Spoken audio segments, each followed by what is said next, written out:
अध्याय 21 3 साल का एग्रीमेंट कल्टीवेशन ताबीज यानी तालिस्मान बनाने और मंत्रों का अभ्यास करने के उबाऊ जीवन में लगभग 1 महीना और बीत गया। लू चांगशेंग की दूसरी रखेल उसके दूसरे बच्चे से गर्भवती हो गई।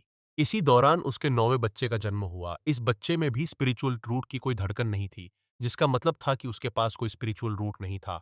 अपने 9वें बच्चे के जन्म के अगले ही दिन लू चांगशेंग को एक खत मिला। खत देखकर वह थोड़ा हैरान रह गया। यह खत वास्तव में होंगी ने भेजा था, जिसने बीते समय में उसके साथ इमोर्टल सेक्ट के असेसमेंट में हिस्सा लिया था। खत की शुरुआत एक साधारण बधाई से हुई और फिर पूछा गया कि क्या लू चांगशिंग को 3 साल का वह एग्रीमेंट अभी भी याद है। किंगयुन सेक्ट से अलग हुए 2 साल से ज्यादा का समय हो चुका था। खत में उम्मीद जताई गई थी कि लू चांगशिंग और ली फेयू भी वहां आकर मुलाकात करेंगे। इसके अलावा उसमें यह भी लिखा था कि शाओ शुझाओ किंग किंग और हानलिन सभी इस मीटिंग में आने के लिए तैयार हो गए हैं। 3 साल का एग्रीमेंट। लू चांगशिंग ने खत की बातों को पढ़ते हुए अपनी आंखें सिकोड़ी। यह 3 साल का एग्रीमेंट असल में एक मजाक जो होंग ई ने तब किया था जब उन 6 लोगों को पहली बार किंगयुन सेक्ट में लाया गया था। उन्होंने एक वादा किया था कि चाहे वे उस समय तक इमोर्टल सेक्ट में प्रवेश कर पाए या नहीं, वे 3 साल बाद रुई काउंटी के सबसे बड़े रेस्टोरेंट रुईलाओ में इकट्ठा होंगे।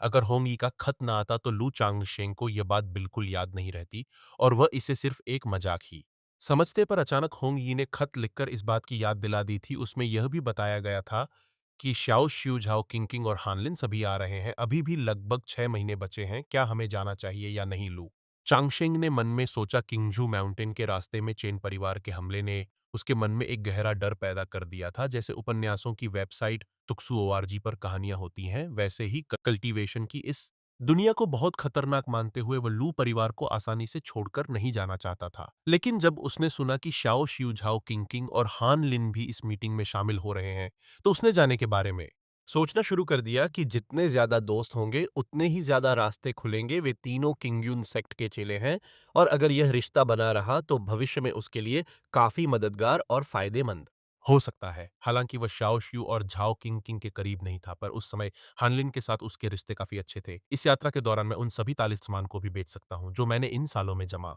किए हैं और अच्छी क्वालिटी के तालिस्मान बनाने के लिए कुछ सामान खरीद सकता हूँ। मेरे पास मौजूद इन तालिस्मान के साथ जब तक मेरा सामना किसी फाउंडेशन एस्टेब्लिशमेंट स्टेज के कल्टीवेटर से नहीं होता, तब तक कोई बड़ी समस्या नहीं होनी चाहिए। इसके अलावा अमरता की तलाश में मुझे घर से निकले 3 साल हो चुके हैं, इसलिए अब मेरे लिए वापस जाने का समय आ गया है। काफी सोचने के बाद लू चांगशिंग ने आखिरकार इस यात्रा पर जाने का फैसला कर लिया। इस वादे को निभाने के अलावा और भी कई काम थे और बाहरी दुनिया के कुछ मामलों को भी सुलझाना था। चूंकि मुझे यह खत मिला है तो यकीनन फेयू को भी यह मिल गया होगा। लू चांगशिंग ने मन ही मन सोचा। हुआ तुरंत बाहर निकला और किंगजू मैनर की तरफ चल पड़ा ताकि देख सके कि ली फेयू का क्या प्लान है। 2 लोगों का साथ में सफर करना हमेशा सबसे अच्छा और सुरक्षित होता है। लू चांगशेंग सीधे ली फेयू के घर नहीं गया, बल्कि वह पहले ट्रेजर पेविलियन गया ताकि वहां के दुकानदार का अभिवादन कर सके। अगर बाई बाओगे के मैनेजर न होते तो लू परिवार के बड़े लोगों को उसके तालिस्मान बनाने के टैलेंट का इतनी आसानी से पता नहीं चलता। इसलिए वह उनका शुक्रिया अदा करने आया था। इसके अलावा वह अभी लू परिवार के आश्रय रह रहा था, इसलिए उनके साथ अच्छे संबंध बनाना और एक अच्छा प्रभाव छोड़ना कोई बुरी बात नहीं थी। आखिर अमरता कल्टीवेशन की राह सिर्फ लड़ाई और कल्टीवेशन के बारे में नहीं है, बल्कि इसमें मानवीय रिश्ते और दुनियादारी भी शामिल है। जब बाईबाओगे के मैनेजर ने लू चंगो खुद से मिलने आते देखा तो वह बहुत खुश और संतुष्ट हुए। उन्होंने शुरुआत में लू चांगशेंग की मदद अपने निजी कारणों से की थी, यह सोचकर कि उसके पास तालिस्मान बनाने का अच्छा हुनर है और वह एक भला इंसान है जिसे लू परिवार के काम में लगाया जा सकता है। पर लू चांगशेंग के इस व्यवहार ने उनके मन में उसके लिए और इज्जत बढ़ा दी। उन्हें लगा कि यह नौजवान सचमुच बहुत बेहतरीन है।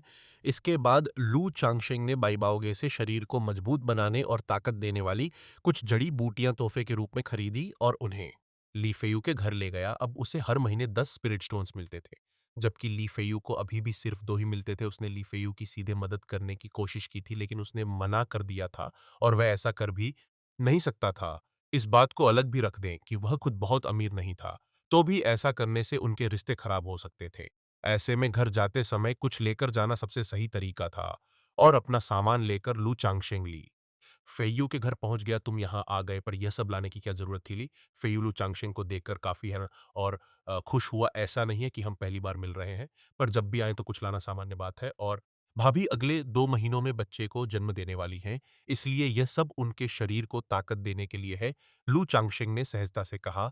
वह ली फेयू की ही उम्र का था, लेकिन ली फेयू उससे कुछ महीने बड़ा था, इसलिए वह उसकी पत्नी को भाभी कहकर बुलाता था, ठीक है। तो फिर मैं औपचारिकता नहीं निभाऊंगा। यह सुनकर ली फेयू ने बिना किसी हिचकिचाहट के तोहफा स्वीकार कर लिया।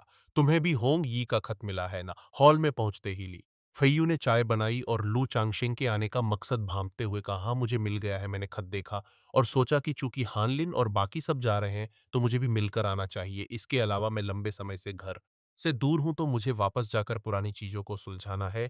इसलिए मैं तुम्हारी राय जानने आया हूँ। लू चांगशिंग ने सीधे शब्दों में कहा, मैं भी बिल्कुल सोच रहा हूँ।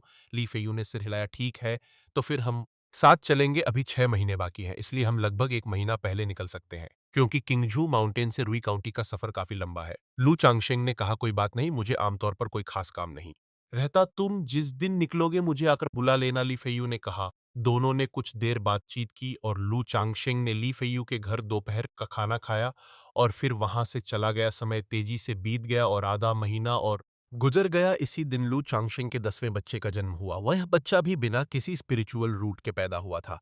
लेकिन ठीक उसी पल जब बच्चे का जन्म हुआ तो एक सिस्टम नोटिफिकेशन की आवाज गूंजी, बधाई हो होस्ट, आप 10 संतानों तक पहुंच चुके हैं, आपको एक बार प्राइज जीतने का मौका दिया जाता है।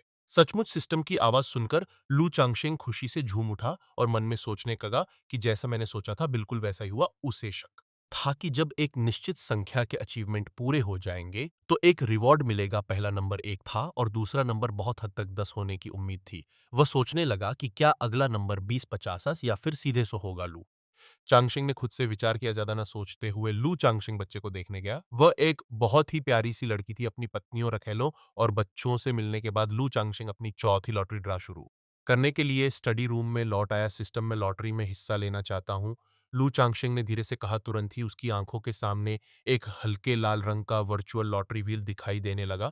लू चांगशिंग ने उस जाने पहचाने लॉटरी बोर्ड को देखा, एक गहरी सांस ली और अपने दिल में प्रार्थना करने लगा कि उसे इस बार एक कल्टीवेशन मैनुअल मिल जाए। उसकी मौजूदा रिटर्निंग टू ओरिजिन टेक्निक बहुत ही साधारण और आम कल्टीवेशन का तरीका थी, जिसका फायदा यह था कि इसका अभ्यास बहुत स्थिर था और इस प्रक्रिया में कोई समस्या नहीं होती थी। पर इसका नुकसान भी यही था कि बहुत ज्यादा संभल कर चलने के कारण स्पिरिचुअल एनर्जी को रिफाइन करने की रफ्तार बेहद धीमी थी। पहले किंगजू मैनर में उसे कुछ महसूस नहीं हुआ था, पर अब जब वह ग्रीन बैम्बू वैली में एक सेकंड टियर स्पिरिचुअल वेन पर कल्टीवेशन कर रहा था, तो यह कमी साफ झलक रही थी। इसलिए लू चंगचेंग ने सोचा कि अगर वह कोई कल्टीवेशन टेक्निक हासिल कर लेता है तो यह स्थिति सुधर सकती है। आखिर अगर सिस्टम कुछ हेर फेर भी करे तो भी वह कोई छोटी या अलग कल्टीवेशन तकनीक ही देगा ना। प्राइज ड्रा शुरू करो, लू चांगशेंग ने सांस छोड़ते हुए कहा और तुरंत ही उस हल्के लाल डिस्क पर सुनहरी रोशनी घूमने लगी। 5 सेकंड के बाद वह व्हील धीमा हो गया और लू चांगशेंग की घबराहट और उम्मीद भरी नजरों के सामने वह सुनहरी रोशनी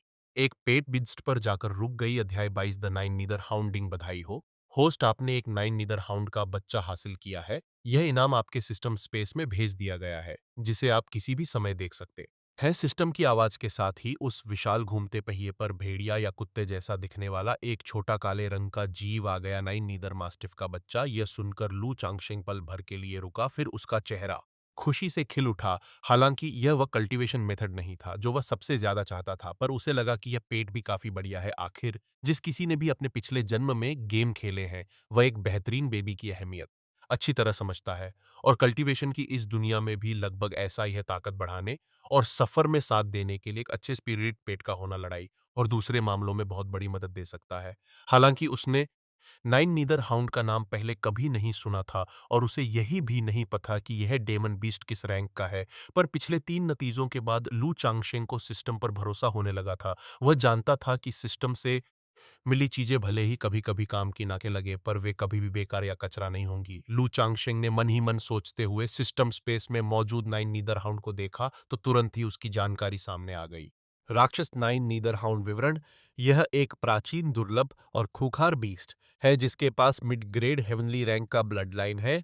इसके अंदर प्राचीन true spirit nine neither hound के खून का अंश मौजूद है और यह 500 सालों में अपने चरम पर पहुंचकर चौथे टियर का डेमन बीस्ट बन सकता है। बाप रे, मिड ग्रेड हेवन रैंक का ब्लड लाइन और साथ ही इसमें एक प्राचीन ट्रू स्पिरिट का खून भी शामिल है। अपने सबसे मजबूत पड़ाव पर पहुंचते ही यह चौथे टियर का डेमन बीस्ट बन सकता है। नाइन नीदर हाउंड की जानकारी देखकर लू चांगशेंग की सांसें थम गईं। कल्टीवेशन की दुनिया में इंसानों के अलावा और भी कई नस्लें मौजूद हैं, जैसे पक्षी, जानवर, कीड़े और पौधे जो खुद को कल्टीवेट करके बेहतर बनाते हैं और इन सभी को डेमन कहा जाता है। हालांकि ज्यादातर डेमन बिना सभ्यता के और कम अक्ल होते हैं, इसलिए उन्हें मॉन्स्टर भी कहा जाता है। मॉन्स्टर्स की ताकत का बंटवारा बहुत सीधा और आसान है। सबसे निचले से लेकर सबसे ऊंचे दर्जे तक वे पहला ऑर्डर, दूसरा ऑर्डर, तीसरा ऑर्डर, चौथा ऑर्डर और पांचवा ऑर्डर कहे जाते हैं। यह इंसानी कल्टीवेटर्स के ची refining foundation establishment core formation, nascent soul और डीटी ट्रांसफॉर्मेशन स्टेजेस के बराबर होता है। इंसानों के उलट, जिनके पास स्पिरिचुअल रूट्स होते हैं और वे कल्टीवेशन करके ताकतवर बनते हैं, डेमन बीस्ट अलग होते हैं। वे अपने ब्लड लाइन की विरासत और कल्टीवेशन के जरिए मजबूत बनते हैं। ब्लड लाइन की रैंक जितनी ऊंची होगी, काबिलियत उतनी ही ज्यादा होगी। जहां तक लू चांगशिंग को पता था, डेमन बीस्ट के ब्लड लाइन की rank low rank, mid rank, high rank, earth rank और हेवन रैंक में बांटी गई थी। और सबसे ऊपर था ब्लड लाइन। निचले स्तर के ब्लड लाइन को मिक्स्ड लेवल ब्लड लाइन भी कहा जाता है। अगर इस ब्लड लाइन वाले किसी डेमन बीस्ट को अपना खून साफ करने या बदलने का मौका न मिले, तो वह अपनी पूरी जिंदगी में कभी भी दूसरे टीयर का डेमन बीस्ट नहीं बन सकता। मिड लेवल ब्लड लाइन वाला जीव बढ़कर पहले लेवल का डेमन बीस्ट बनता है, पर उसमें दूसरे लेवल तक पहुंचने की उम्मीद होती है। हाई लेवल ब्लड लाइन वाले मॉन्स्टर्स अपने चरम पर पहुंचकर ज्यादातर दूसरे टीयर के मॉन्स्टर बनते हैं, जिनमें तीसरे टीयर तक जाने की क्षमता होती है। अर्थ रैंक ब्लड लाइन वाला डेमन बीस्ट बड़ा होते ही दूसरे रैंक का डेमन बीस्ट बनता है, और अपनी पूरी ताकत हासिल करने पर ज्यादातर तीसरे रैंक का डेमन बीस्ट की बात है, तो वे बड़े होते ही तीसरे रैंक के बन जाते हैं और अपने चरम पर पहुंचकर चौथे रैंक तक जा सकते हैं। लू चांगशेंग को जो नाइन नीदर हाउंड मिला था, उसके पास न केवल मिड ग्रेड हेवनली रैंक का ब्लड लाइन था, बल्कि एक प्राचीन ट्रू स्पिरिट का खून भी था। इसीलिए 500 सालों के अंदर यह आसानी से अपनी पूरी ताकत हासिल करके चौथे ऑर्डर का डेमन बीस्ट बन सकता है, जो इंसानी कल्टीवेटर्स के नेसेंट सोल स्टेज के बराबर है। एक चौथे टीयर का डेमन बीस्ट इंसानी सोल ट्रू मोनार्क की बराबरी करता है। लू फैमिली की लाइब्रेरी में देखी जानकारी के मुताबिक, जिस जियांग किंगडम में मैं रहता हूँ, वहाँ कल्टीवेशन की आखिरी सीमा नेसेंट सोल स्टेज ही है, सिर्फ हेवनली स्वॉर्ड सेक्ट के पास ही एक नेसेंट सोल ट्रू मोनार्क मौजूद है। जबकि जिस किंग यून सेक्ट के असेसमेंट में मैंने हिस्सा लिया था, उनके पास नाइन नीदर हाउंड बढ़कर चौथे टीयर का डेमन बीस्ट बन जाता है। तो मैं इस पूरे जांग किंगडम की कल्टीवेशन दुनिया में बिना किसी डर के खुलकर घूम सकता हूँ। लू चांगशिंग थोड़ा उत्साहित हो गया। जांग किंगडम की जिस कल्टीवेशन दुनिया में वह रहता था, वहां की सबसे ताकतवर संस्था हेवनली स्वॉर्ड सेक्ट कहलाती थी। इस सेक्ट में एक नेसेंट सोल ट्रू मोनार्क तैनात था। उनके नीचे तीन बड़े इमोर्टल सेक्ट्स थे, किंगयून सेक्ट, लोशिया सेक्ट और यूलिंग सेक्ट। हालांकि इन तीन बड़े इमोर्टल सेक्ट्स के पास नेसेंट सोल ट्रू मोनार्क नहीं थे, पर उन सभी के पास कई कोर फॉर्मेशन ट्रू इमोर्टल्स थे और उनकी नींव बहुत मजबूत थी। इन तीन बड़े इमोर्टल सेक्ट्स के नीचे दो सेक्ट्स, तीन शहर, तीन खानदानी परिवार और आठ बड़ी ताकतें थी। ये आठों बड़ी ताकतें कोर फॉर्मेशन रिल्म के कल्टीवेटर्स के जरिए चलाई जाती थी, जो जियांग किंगडम की कल्टीवेशन दुनिया की सबसे ऊंची ताकतों में शामिल थी। जहां तक किंगजू माउंटेन के लू परिवार जैसे कल्टीवेशन परिवारों की बात है, जिनके पास सिर्फ फाउंडेशन एस्टेब्लिशमेंट स्टेज के कल्टीवेटर्स थे, तो ऐसे अनगिनत परिवार थे जिनका किताबों में दर्ज होना भी मुश्किल था। वैसे भी लू चांगशेंग ने जो किताब देखी थी, वह लगभग 100 साल पुरानी थी। उसमें लिखी बातें अब तक काफी हद तक बदल चुकी होंगी, लेकिन कुछ ही पलों बाद लू चांगशेंग ने फिर से अपना सिर हिला दिया। अगर कोईची रिफाइनिंग स्टेज के चरम तक भी कल्टीवेट कर ले, तो भी वह केवल 100 साल तक ही जीवित रहेगा। अगर कोई फाउंडेशंस एस्टेब्लिशमेंट स्टेज पर पहुंच जाता है, तो उसकी उम्र 100 साल और बढ़कर 200 साल से ज्यादा हो जाती है। सिर्फ कोर फॉर्मेशन स्टेज पर पहुंचने वाले लोग ही 500 साल की जिंदगी हासिल कर सकते हैं। इसलिए अगर मैं खुद नेसेंट सोल स्टेज तक पहुंचकर नेसेंट सोल ट्रू मोनार्क नहीं बन पाता, तो नाइन नीदर हाउंड के चौथे लेवल तक बढ़ने का मेरे लिए कोई खास मतलब नहीं। तौर पर इंसानों से कई गुना ज्यादा लंबा जीवन जीते हैं। एक डेमन बीस्ट के लिए नाइन नीदर हाउंड का 500 सालों में चौथे रैंक तक पहुंच जाना काफी तेज माना जाता है, पर इंसानों के हिसाब से यह समय बहुत लंबा है। यहां तक कि कोर फॉर्मेशन स्टेज पर पहुंचा एक ट्रू इमोर्टल भी सिर्फ 500 साल से कुछ ही ज्यादा जीता है। अगर कोई अमरता की दवाइयां या दुर्लभ जड़ी बूटियां भी खा ले, तो भी उम्र सिर्फ कुछ दशक या ज्यादा 100 साल ही बढ़ सकती है, जो कि एक सीमा में ही रहती है।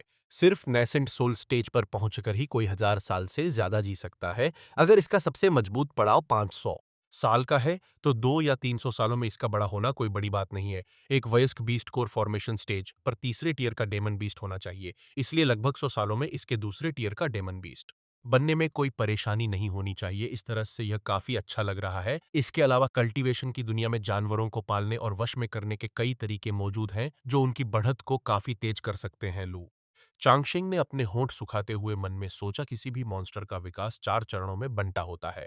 बचपन, बढ़त, वयस्कता और चरम पड़ाव लॉटरी में जीता गया। नाइन नीदर मास्टिफ का बच्चा जाहिर तौर पर अपने बचपन के दौर में था। हालांकि वह कल्टीवेशन की जिन कलाओं को जानता था, उनमें से एक बीस्ट टेमिंग भी थी, जिसका मतलब कल्टीवेटर्स के इस्तेमाल के लिए डेमन बीस्ट्स को पालतू बनाना होता है। लू चांगशेंग ने सिस्टम से जो पेट जीता था, उसे वश में करने की कोई जरूरत नहीं थी, क्योंकि वह उसके प्रति पूरी तरह से वफादार था। फिर भी जानवरों को वश में करने के इन तरीकों में से कई में जीवों को पालने के तरीके शामिल थे, जो उन्हें तेजी से बढ़ने में मदद करते थे।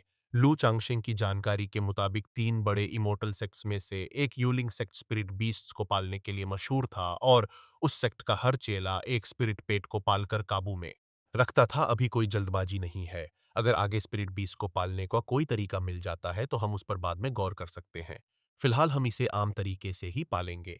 हालांकि मेरे लिए इस नाइन नीदर हाउंड को अभी सिस्टम स्पेस से बाहर निकालना सही नहीं होगा, वरना अगर दूसरे इसे देख लेंगे और सोचेंगे कि यह मॉन्स्टर का बच्चा अचानक कहाँ से आ गया, तो उन्हें समझाने का कोई रास्ता नहीं रहेगा। मैं जल्द ही बाहरी दुनिया मैं जाने वाला हूँ, तो इसे बाहर निकाल कर लोगों से कह दूंगा कि मैंने इसे घर की रखवाली करने और बच्चों के साथ खेलने के लिए खरीदा है। कुछ देर सोचने के बाद लू चांगशिंग ने उस बच्चे को सिस्टम स्पेस से बाहर नहीं निकाला, बल्कि उसे अंदर ही रहने दिया। सिस्टम से मिले इनामों को बिना बाहर निकाले सिस्टम स्पेस में रखा जा सकता था, और इसका कोई नुकसान नहीं होता था। पर एक बार बाहर निकाल लेने के बाद उन्हें वापस अंदर नहीं रखा जा सकता था। अध्याय 23 जी रिफाइनिंग लेवल 3 वक्त तेजी से आगे बढ़ता गया, और देखते ही देखते 3 महीने से ज्यादा का समय गुजर गया। इन 3 महीनों के भीतर ही लू चांगशिंग के 11वें, 12वें और 13वें बच्चे का जन्म हुआ। हालांकि इन तीनों बच्चों में से किसी के पास भी स्पिरिचुअल रूट नहीं था। लू चोंगशिंग अब इस बात को पूरी तरह समझ चुका था कि ऐसी चीजों में कोई जबरदस्ती नहीं की जा सकती, पर इस नतीजे की वजह से उसने बच्चे पैदा करना बंद नहीं किया। आखिर ज्यादा संतानों का होना जीवन में खुशियां और संपन्नता लाता है, और यही सबसे बढ़िया रास्ता है। जैसे जैसे बच्चों की संख्या बढ़ेगी, संभावना भी बढ़ेगी, और कभी न कभी तो स्पिरिचुअल रूट वाले बच्चे जन्म लेंगे ही। इसके अलावा बच्चों की गिनती बढ़ने पर सिस्टम की तरफ से इनाम भी मिलते हैं। बीते 3 महीनों में लू चांगशिंग की 2 और रखेले गर्भवती हो गईं, जो उनके दूसरे बच्चे थे। 3 सालों के भीतर उसकी 3 पत्नियां और 6 रखेलें थी, जिनसे उसे 13 बच्चे मिले। साथ ही 3 महिलाएं अभी भी गर्भवती थी, जिसकी वजह से लू परिवार की ग्रीन बैम्बू वैली में उसकी काफी चर्चा होने लगी थी। हर कोई यह जान चुका था कि लू एक ऐसा दामाद आया है जो तालिस्मान बनाने में तो बहुत माहिर है, पर उसे औरतें और बच्चे पैदा करना बहुत पसंद है। इसी बीच लू युआनडिंग भी एक बार लू चांगशिंग से बातचीत करने आए। उन्होंने सलाह के तौर पर कहा कि लू चांगशिंग को औरतों के चक्कर में ज्यादा नहीं पड़ना चाहिए, और अपना पूरा ध्यान कल्टीवेशन और तालिस्मान की कला पर लगाना चाहिए, वरना वह अपनी पूरी जिंदगी बर्बाद कर लेगा। इस सलाह को सुनकर लू चांगशिंग ने हामी भर दी, पर उसने यह भी कह दिया कि उसके स्पिरिचुअल रूट बहुत कमजोर हैं, और इस जीवन में उसकी कोई बहुत बड़ी इच्छा नहीं है। वह इस सीधे साधे जीवन से पूरी तरह संतुष्ट है, और भविष्य में सिर्फ बहुत सारे बच्चे और पोते पोतियां चाहता है। उसने कहा कि अगर मेरे कुछ बच्चों में स्पिरिचुअल रूट मिल गए, तो मैं अपना पूरा जीवन उन्हें आगे बढ़ाने में लगा दूंगा। यह सुनकर लू युआनडिंग कुछ पल के लिए चुप हो गए। फिर उन्होंने लू चांगशिंग को एक जरूरी बात बताई। लू परिवार का यह नियम है कि अगर किसी बच्चे में 6 साल की उम्र तक स्पिरिचुअल रूट नहीं मिलता, तो उसे बाहरी दुनिया में भेज दिया जाता है। अगर बहुत रियायत भी दी जाए, तो 10 साल का होने के बाद उसे यकीनन बाहरी दुनिया में जाना ही पड़ता है। वे हमेशा किंगजू माउंटेन में नहीं रह सकते, क्योंकि इन बच्चों के पास स्पिरिचुअल रूट नहीं होते, और वे अमरता की राह पर नहीं चल सकते। इसलिए यहाँ रहकर वे सिर्फ छोटे मोटे काम ही कर पाएंगे, जैसे उपन्यासों की वेबसाइट तुक्सू ओआरजी अनकन्वेंशनल नॉवल नेटवर्क पर दिखाया जाता है। वैसे ही बाज के बच्चों को भी एक दिन आसमान में उड़ना पड़ता है और तूफानों का सामना करना पड़ता है। बिना स्पिरिचुअल रूट वाले बच्चे को अपने पास रोके रखने से सिर्फ उसका भविष्य खराब होगा। लू परिवार का बाहरी दुनिया में भी एक बड़ा कबीला और कारोबार है, जो इस बात का पूरा भरोसा दिलाता है कि ये बच्चे वहां एक रईस और आरामदायक जीवन जी सकेंगे। अगर लू चांगशिंग चाहे, तो वह भविष्य में अपने बच्चों को बाहरी दुनिया के लू परिवार के पास भेज सकता है। लू युआनडिंग की बातें सुनकर लू चांगशिंग का दिल थोड़ा भारी हो गया। 3 साल बीत जाने के बाद भी वह इस दुनिया के कड़े नियमों को पूरी तरह अपना नहीं पाया था। 6 साल की उम्र में ही बच्चे को खुद से दूर बाहरी दुनिया में भेजना स्वीकार करना बहुत मुश्किल था। उसे पता था कि उसके कुल 13 बच्चों में से सिर्फ एक के पास ही स्पिरिचुअल रूट था, पर वह यह भी समझ रहा था कि लू युआनडिंग की बात सच थी। अगर बच्चे के पास स्पिरिचुअल रूट नहीं है, तो उसे अपने पास रोके रखना उसके हक में अच्छा नहीं होगा, माता-पिता होने के नाते एक ना एक दिन उसे आज़ाद करना ही पड़ता है। इसलिए लू चांगशेंग ने तय किया कि जब बच्चे थोड़े बड़े हो जाएंगे, तब वह उन्हें बाहरी दुनिया में भेजेगा ताकि वे बाहर निकलकर अपनी खुद की पहचान बना सकें। इससे पहले जैसा उसने पहले सोचा था, वह ली फेयू से अपने बच्चों को मार्शल आर्ट्स सिखाने के लिए कहेगा। इससे न केवल उनका शरीर मजबूत होगा, बल्कि भविष्य में बाहरी दुनिया के खतरों से निपटने के लिए उनके पास खुद की हिफाजत का एक जरिया भी होगा। आखिर यह दुनिया सिर्फ कल्टीवेशन के मामले में ही खतरनाक नहीं है, बल्कि बाहरी दुनिया में भी लड़ाइयां होती रहती हैं और वशी हमेशा इन बच्चों के साथ नहीं रह सकता था। बेशक इस बात में उसका अपना एक स्वार्थ भी छिपा था। वह उम्मीद कर रहा था कि बच्चों के मार्शल आर्ट्स सीखने से उसकी खुद की ताकत और हुनर में भी सुधार होगा। इसके अलावा जब उसके बच्चे बाहरी दुनिया में अपनी जगह बना लेंगे, तो वे अपने वंश को आगे बढ़ाकर अपना खुद का एकलू परिवार खड़ा कर सकते हैं, जो मार्शल आर्ट्स का एक बड़ा घराना बनेगा। अगर उस घराने में कभी किसी बच्चे के पास स्पिरिचुअल रूट मिलता है, तो उसे मुख्य परिवार के पास कल्टीवेशन सीखने के लिए भेजा जा सकता है। आजकल के ज्यादातर कल्टीवेशन परिवारों का यही तरीका है, जिससे वे बाहरी दुनिया और कल्टीवेशन की दुनिया दोनों जगह फलते फूलते हैं। इस खास दिन लू चांगशेंग जब कल्टीवेशन रूम में ध्यान लगा रहा था, तो अचानक उसके पूरे शरीर में ताकत का एक बड़ा सैलाब उमड़ पड़ा, जिससे बिना हवा के ही उसके कपड़े लहराने लगे। जी, रिफाइनिंग लेवल 3 आखिरकार मैंने तय मुलाकात से पहले इस लेवल को पार कर लिया। कुछ पल बाद उसकी सांसें सामान्य हुईं और लू चांगशेंग ने एक बेहद खुश चेहरे के साथ अपनी आंखें खोलीं। उसे जी रिफाइनिंग के पहले लेवल से दूसरे लेवल तक पहुंचने में 1 साल और 4 महीने का समय लगा था, पर दूसरे लेवल से तीसरे लेवल तक का यह सफर उसने सिर्फ 10 महीनों में पूरा कर लिया था। इतनी बड़ी कामयाबी की वजह न केवल ग्रीन बैम्बू वैली की सेकेंड टियर स्पिरिचुअल वेन थी, बल्कि उसके सातवें बेटे लुशियानजी के स्पिरिचुअल रूट के टैलेंट का असर और बेहतर कल्टीवेशन के साधन भी थे। अब उसे हर महीने स्पिरिट स्टोन्स, 30 कटी स्पिरिट राइस और येलो ड्रैगन पिल्स की एक बोतल मिलती थी। बच्चे अभी बहुत छोटे थे, इसलिए उन पर कोई खर्च नहीं था और पत्नियों पर भी कोई खास खर्च नहीं होता था। इस वजह से वह इन स्पिरिट स्टोन्स का बड़ा हिस्सा अपनी कल्टीवेशन की रफ्तार बढ़ाने में लगा सकता था। भले ही आपके पास बड़ा टैलेंट न हो और खुद के दम पर कुछ बड़ा करना मुश्किल लगे, तो भी आप आलसी नहीं हो सकते। आखिर अगर आपको अपने बच्चे के दम पर आगे बढ़ना है, तो पहले बच्चे को बड़ा तो होना ही पड़ेगा। इसके अलावा उसके 13 बच्चों में से सिर्फ 7वें के पास ही स्पिरिचुअल रूट था और वो भी लो ग्रेड का था। इसलिए अभी के लिए उसे एक पिता के तौर पर खुद की मेहनत पर ही भरोसा करना था। 3 साल हो गए हैं और आखिरकार मैं एक यात्रा पर बाहर जाने वाला हुलू चांगशेंग खड़ा हुआ और उसने अपने कपड़े ठीक किए। वह कांसे के शीशे के सामने गया और खुद को देखने लगा। उसका पहले का साधारण चेहरा अब काफी आकर्षक हो चुका था और उसकी सांवली त्वचा साफ और चमकदार हो गई थी, जिससे वह पहले से कहीं ज्यादा सुंदर लग रहा था। जैसा कि कहा जाता है कि अच्छे कपड़ों से इंसान की शख्सियत बदल जाती है। उसने नीले रंग का एक लंबा चोगा पहना था, जो ऐसा लगता था जैसे सिर्फ उसी के लिए सिला गया हो। वह कपड़ा उसके लंबे और छरहरे शरीर पर पूरी तरह जंच रहा था। अपने शांत चेहरे, सीधे बदन और आत्मविश्वास से भरे अंदाज के साथ उसके भीतर से एक कमाल का बप्पन झलक रहा था। 3 साल पहले के उसके रूप और व्यवहार की तुलना में अब पूरी तरह बदल चुका था। इसमें अमर दिखने वाली कल्टीवेशन तकनीक का भी असर शामिल था। साथ ही शारीरिक विकास, रईसी का जीवन, पिछले जन्म की यादों का आना, सिस्टम का चालू होना और सोच में आया बदलाव भी इसकी वजह थे। सिर्फ कल्टीवेशन तकनीक से इतना बड़ा बदलाव आना मुमकिन नहीं था। शीशे में खुद को देखकर लू चांगशेंग धीरे से मुस्कुराया और बाहर आकर अपनी पत्नी से कहा कि वह एक लंबी यात्रा पर बाहरी दुनिया में अपने घर जा रहा है। लू चांगशेंग ने इस बारे में पहले ही अपनी पत्नी से बात कर ली थी और लू परिवार से इसकी इजाजत भी ले ली थी। लू परिवार ने तुरंत मंजूरी दे दी और लू चांगशेंग से यहाँ तक पूछा कि क्या उसे अपने साथ किसी मददगार की जरूरत है। ग्रीन बैम्बू वैली में आने के इन 6 महीनों में लू चांगशेंग तालिस्मान बनाने के लू परिवार के सभी कामों को पूरी तरह और बहुत बढ़िया तरीके से निभाया था। इसलिए लू परिवार अब लू चांगशेंग को और भी ज्यादा मानने लगा था। इसके जवाब में लू चांगशेंग ने कहा कि वह सिर्फ अपने दोस्तों के साथ एक छोटी सी मुलाकात करने जा रहा है और साथ ही घर के कुछ काम निपटाने हैं, इसलिए किसी को साथ भेजने की जरूरत नहीं है।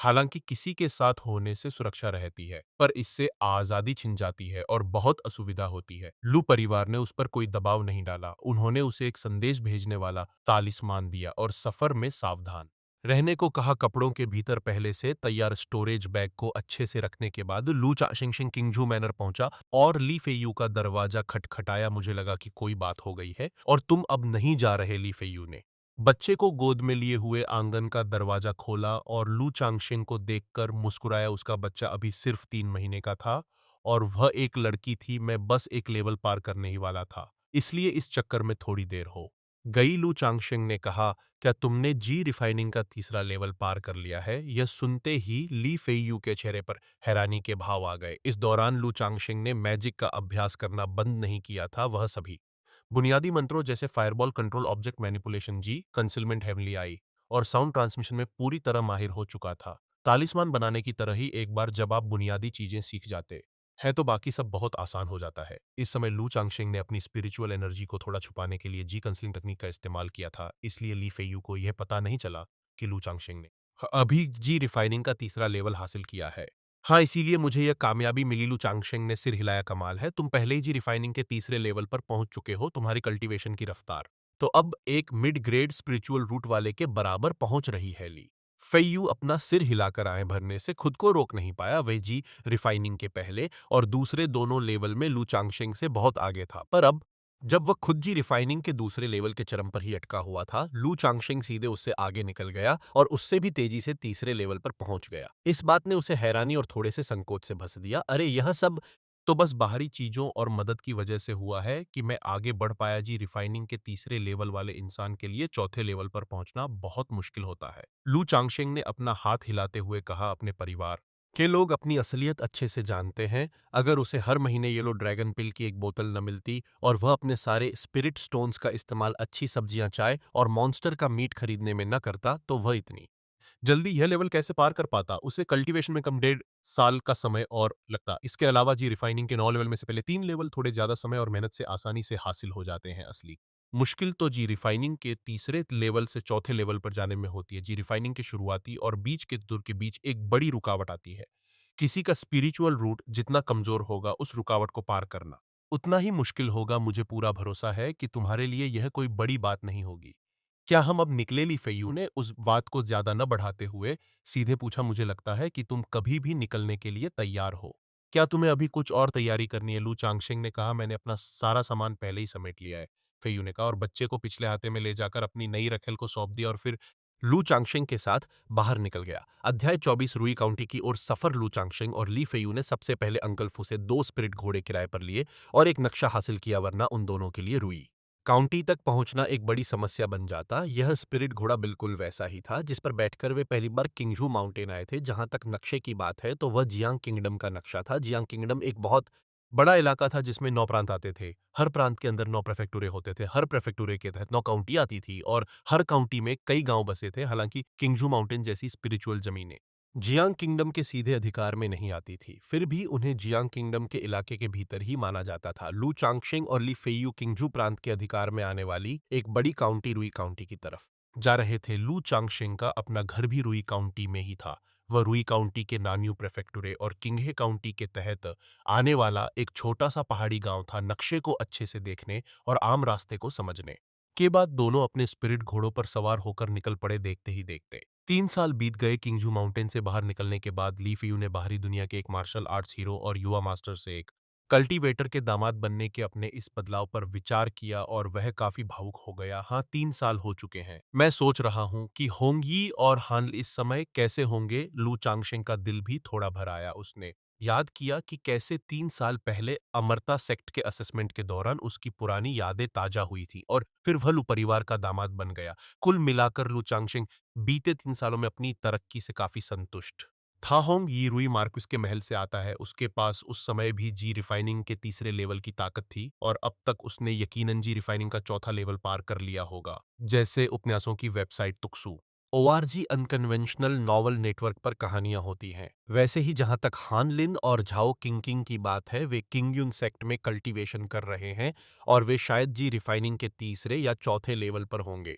वह तो श्याओ श्यू है जिसके पास चौथे ग्रेड का स्पिरिचुअल रूट है। मैं सोच रहा हूँ कि बीते 3 सालों में उसकी कल्टीवेशन कहाँ तक पहुंची होगी। ली फेयू ने नीले आसमान की तरफ देखते हुए कहा, शुरुआत के उन 6 लोगों में से होंग यी का जन्म रुई मार्क्विस्ट के परिवार में होने की वजह से वह पहले से ही कल्टीवेशन से जुड़ चुका था और उसके पास जी रिफाइनिंग के तीसरे लेवल की ताकत थी। हालांकि होंग यी के पास सिर्फ 8वें ग्रेड का स्पिरिचुअल रूट है। भले ही रुई मार्क्विस के महल में लौटने पर उसे साधन मिले हों, पर वे बहुत ज्यादा नहीं थे और 3 सालों में उसकी तरक्की बहुत बड़ी होने की उम्मीद नहीं है। हान लिन और झाओ किंग में से एक के पास 7वें ग्रेड का और दूसरे के पास 6ठे ग्रेड का स्पिरिचुअल रूट है, भले ही वे किंगयुन सेक्ट जैसे बड़े सेक्ट में अभ्यास कर रहे हों, तो भी इतने कम समय में उनके बीच का अंतर बहुत ज़्यादा बढ़ना नामुमकिन था। सिर्फ शाओ शियू का चौथा ग्रेड ही ऐसा था जो उनकी समझ से बिल्कुल बाहर था। यह बात कहने के बाद ली फेयू को याद आया कि लू चांगशिंग ने भी जी रिफाइनिंग का तीसरा लेवल पार कर लिया है। उन 6 लोगों में उसकी खुद की कल्टीवेशन सबसे कम थी जो सिर्फ जी रिफाइनिंग के दूसरे लेवल पर थी और वह मन ही मन थोड़ा उदास होने से खुद को रोक नहीं पाया। यह सब लगभग एक जैसा ही होना चाहिए। आखिर सिर्फ 3 साल ही तो हुए हैं, अंतर बहुत ज़्यादा बड़ा नहीं हो हिलाया। उसे लगा कि हान लिन और झाओ किंग बहुत हद तक जी रिफाइनिंग के तीसरे लेवल पर ही होंगे। आखिर उन दोनों के पास सिर्फ 7वें और 6ठे ग्रेड के स्पिरिचुअल रूट थे। अगर वे 3 साल में जी रिफाइनिंग का चौथा लेवल पार कर लेते तो इस अमरता सेक्ट के हालात उसकी सोच से कहीं ज्यादा बेहतर होते। बात करने के बाद ली फेयू को अचानक चुप होते और उसका चेहरा थोड़ा उदास होते देखकर लु चांगशेंग पल भर के लिए रुका और उसकी वजह भांप गया। एक बार आप ली फेयू को अच्छे से जान जाते हैं तो वह बहुत ही शांत और सहज इंसान लगता है, पर वह जानता था कि उसके दिल में अब भी बहुत गौरव छिपा था। यह सामान्य बात थी। रेड व्हेल गैंग के युवा लीडर के तौर पर ली फेयू इतनी कम उम्र में ही मार्शल आर्ट्स की दुनिया का एक चोटी का उस्ताद बन चुका था। यह कहना गलत नहीं होगा कि वह एक होनहार नौजवान था, पर अब 3 साल बाद अमरता की राह पर साथ निकलने वाले उन 6 लोगों में उसकी हालत सबसे कमजोर लग रही थी। इसके अलावा लू परिवार का अभी भी उस पर 48 बच्चों का कर्ज बाकी था, जो बर्दाश्त करना बेहद मुश्किल काम था। फेयू अभी के लिए लू परिवार के इस मामले के बारे में ज्यादा मत सोचो। जहां तक बच्चे पैदा करने की बात है, कुछ सालों में जब मेरी तालिस्मान बनाने की कला और बेहतर हो जाएगी तब मैं परिवार के मुखिया से बात करके तुम्हारे इस खर्च और जिम्मेदारी को कम या माफ कराने की कोशिश करूंगा। लू चांगशेंग ने कहा। उसके पास एक ऐसा सिस्टम था जो उसे बहुत सारे बच्चे और बहुत सारी खुशियां देता था, इसलिए 50 बच्चों की तो बात ही अलग थी, वह 100, 200 या 1000 बच्चे पैदा करने के लिए भी तैयार था। पर लीफेयू के पास कोई सिस्टम नहीं था, इसलिए 50 बच्चों का होना सचमुच उसके लिए बहुत बड़ी बात थी। इससे न केवल उसकी कल्टीवेशन पर असर पड़ता, बल्कि अगर वह भविष्य में लू परिवार को छोड़ देता तो वे बच्चे उसके खुद के भी नहीं कहलाते, जो स्वीकार करना बहुत मुश्किल था। एक दोस्त और अच्छे भाई के नाते अगर वह अपनी क्षमता के भीतर मदद कर सकता था तो वह यकीनन पीछे नहीं हटता। हालांकि वह अभी सिर्फ एक लो ग्रेड का फर्स्ट लेवल तालिस्मान मास्टर था, इसलिए उसका असर बहुत सीमित था। उसने तय किया कि वह 1 या 2 साल और इंतजार करेगा, जब वह mid grade first level talisman master बन जाएगा और तब वह ली फेयू की इस समस्या को सुलझाने की कोशिश करेगा। ऐसी कोई नहीं है, मैं ऐसे मामले में तुम्हें परेशान करने की हिम्मत नहीं करूंगा। और इसके अलावा ली फेयू कुछ पल के लिए चुप रहा, फिर उसने अपना सिर हिलाया। लू चांगशेंग ने इस दौरान उसकी बहुत मदद की थी। जब भी वह उससे मिलने आता तो कोई न कोई तोहफा जरूर लाता था, इसलिए लू चांगशेंग को बार बार परेशान करने में उसे खुद संकोच हो रहा था। इसके अलावा उसकी नज़र में यह काम लू चांगशेंग के लिए भी मुसीबत खड़ी कर सकता था। पर इससे पहले कि वह अपनी बात पूरी करता, लू चांगशेंग ने अपना हाथ हिलाया और कहा, हमारे रिश्ते को देखते हुए ऐसी बातें कहकर तुम बहुत औपचारिकता निभा रहे हो और मुझे भी तुमसे एक काम में मदद चाहिए। क्या बात है? ली फेयू ने थोड़े भावुक अंदाज में सिर हिलाते हुए पूछा। मैं इस बार अपने परिवार से मिलने वापस जा रहा हूँ, पर मेरे लिए उन्हें यहाँ लेकर आना नामुमकिन है, इसलिए मैं चाहता हूँ कि तुम रेडवेल गैंग से कहकर भविष्य में मेरे परिवार का थोड़ा ध्यान रखने के लिए कहो। लू चांगशिंग ने कहा। वह जानता था कि एक न एक दिन वह लू परिवार को छोड़ देगा और हमेशा उनके आसरे नहीं रह सकता था, इसलिए वह अपने परिवार को किंगजू माउंटेन नहीं ला सकता था। यह न केवल असुविधाजनक था, बल्कि वह ऐसा करना भी नहीं चाहता था। जहां तक अपने परिवार की खुद देखभाल करने का सवाल था, वह भी उसके लिए मुमकिन नहीं था, पर उन्हें पूरी तरह छोड़ देना भी नामुमकिन था। इसलिए यह सोचते हुए कि ली फेयू के परिवार के रेड व्हेल गैंग का बाहरी दुनिया में अच्छा खासा दबदबा है, उसने ली फेयू के परिवार से उनकी मदद करने के लिए कहने का विचार किया। मैं बहुत ज्यादा नहीं मांगता, बस इतना चाहता हूँ कि मेरे परिवार को जिंदगी भर अच्छा खाना कपड़ा मिलता रहे और वे एक रईस और आरामदायक जीवन जी सकें। यह तो कुछ भी नहीं है, इसमें कोई परेशानी की बात नहीं है, यह काम तुम मुझ पर छोड़ दो। यह सुनते ही ली फेयू ने सीधे शब्दों में कहा। आखिर वह रेड व्हेल गैंग का युवा लीडर था, भले ही वह कई सालों से घर से दूर था और उसने युवा लीडर का अपना पद खो दिया होगा, पर गैंग का लीडर अभी भी उसका पिता ही था और उसे पूरा भरोसा था कि इस काम में कोई समस्या नहीं आएगी। इसके अलावा यह भी नामुमकिन है कि मेरे सभी बच्चों के पास स्पिरिचुअल रूट हो, इसलिए मैं सोच रहा था कि भविष्य में अगर बच्चे अमरता कल्टीवेशन की राह पर न चल पाए तो तुम उन्हें मार्शल आर्ट्स सिखाने का कष्ट उठाना। लू चांगशेंग ने अपनी बात आगे बढ़ाई, हालांकि बच्चे के बड़े होने और मार्शल आर्ट सीखने की शुरुआत करने में अभी काफी यह बात छिड़ गई थी, इसलिए उसने अपनी राय रख दी और पूछा कि क्या इस मामले में उसे किसी खास बात का ध्यान रखना चाहिए। आखिर ली फेयू ने बचपन से मार्शल आर्ट्स का अभ्यास किया था और वह इस मामले के हर पहलू को अच्छे से जानता था। मार्शल आर्ट्स का अभ्यास, इसमें कोई समस्या नहीं है, बस बात इतनी है कि मार्शल आर्ट्स का अभ्यास करना बहुत मेहनत का काम है। अगर वे इसे झेलने के लिए तैयार होंगे तभी यह मुमकिन हो पाएगा। यह सुनकर ली फेयू ने कुछ सोचते हुए अपना सिर हिलाया। वह देख सकता था कि लू चांगशेंग आमतौर पर अपने बच्चों से बहुत प्यार करता था और वह ऐसा इंसान नहीं लगता था जो अपने बच्चों को तकलीफ में डाले। ऐसे मामलों में मैं उनकी खुद की पसंद का सम्मान करूंगा, इसके अलावा थोड़ी सी मेहनत में क्या बुराई है। लू चांगशेंग मुस्कुराया, उसे ऐसी बात पर कोई पछतावा नहीं था। हालांकि वह अपने बच्चों पर किसी बात का दबाव नहीं बनाएगा, पर वह उन्हें बिगाड़ेगा भी नहीं और न ही उन्हें बहुत ज्यादा ऐशाराम का आदी बनाएगा। इसके अलावा ये शुरुआती बच्चे ही वह बुनियाद हैं जिस पर वह भविष्य में अपने परिवार को खड़ा करेगा। वह स्वाभाविक रूप से अपने बच्चों को गलत राह पर जाने से रोकने और उन्हें कामयाब बनाने के लिए ज्यादा मेहनत करेगा और इस तरह दोनों आपस में बातचीत करते हुए अपना सफर आगे बढ़ाते रहे। रात के समय किसी भी तरह के खतरे से बचने के लिए दोनों बारी बारी से पहरा देते थे। अध्याय 25 दोस्तों का पुनर्मिलन। लू चांगशिंग के जी रिफाइनिंग के तीसरे लेवल पर पहुंचने की वजह से उनके निकलने में थोड़ी देर हो गई थी, इसलिए वे दोनों इस बात को लेकर चिंतित थे कि कहीं उनका 3 साल का वह एग्रीमेंट टूट न जाए और इसी वजह से उन्होंने दिन रात सफर किया। किंगझू माउंटेन से रुई काउंटी तक की दूरी तय करने में उन्हें सिर्फ 19 दिन का समय लगा। उनकी यह यात्रा बहुत ही आसान रही और रास्ते में कुछ जंगली जानवरों और खूंखार पक्षियों से सामना होने के अलावा कोई दूसरा खतरा नहीं आया। जब वे रुई काउंटी पहुंचे तो उस समय तक अंधेरा हो चुका था। तो यह रुई काउंटी शहर है। रुई काउंटी का रूप रंग देखकर लू चांगशे को थोड़ा अचंभा हुआ। यह रुई काउंटी उसकी सोच से कहीं ज्यादा शानदार और समृद्ध थी। पूरा शहर बहुत ही विशाल और ऊंचा था, जो जमीन पर बैठे किसी बहुत बड़े जीव जैसा लग रहा था। शहर रोशनी से इस तरह जगमगा रहा था मानो दिन का समय हो और वहां की दुकानों, मकानों और इमारतों की कतारें बेहद रौनक से भरी थी। सड़कों पर लोगों की भारी चहल पहल थी और कुछ दूरी पर आसमान को छूती हुई कई आलीशान इमारतें दिखाई दे रही थीं। ऐसा लगता है कि बाहरी दुनिया मेरी सोच से कहीं ज्यादा फल फूल रही है। अपने सामने इस चमकते शहर को देखकर लू चांगशिंग ने मन ही मन एक ठंडी सांस ली। अपनी पुरानी यादें ताजा होने से पहले वह सिर्फ एक साधारण किसान का बेटा था और उसने सबसे दूर का जो सफर किया था वह किंगहे काउंटी तक का ही था। वह कभी नान्यू प्रेफेक्टुरे भी नहीं गया था।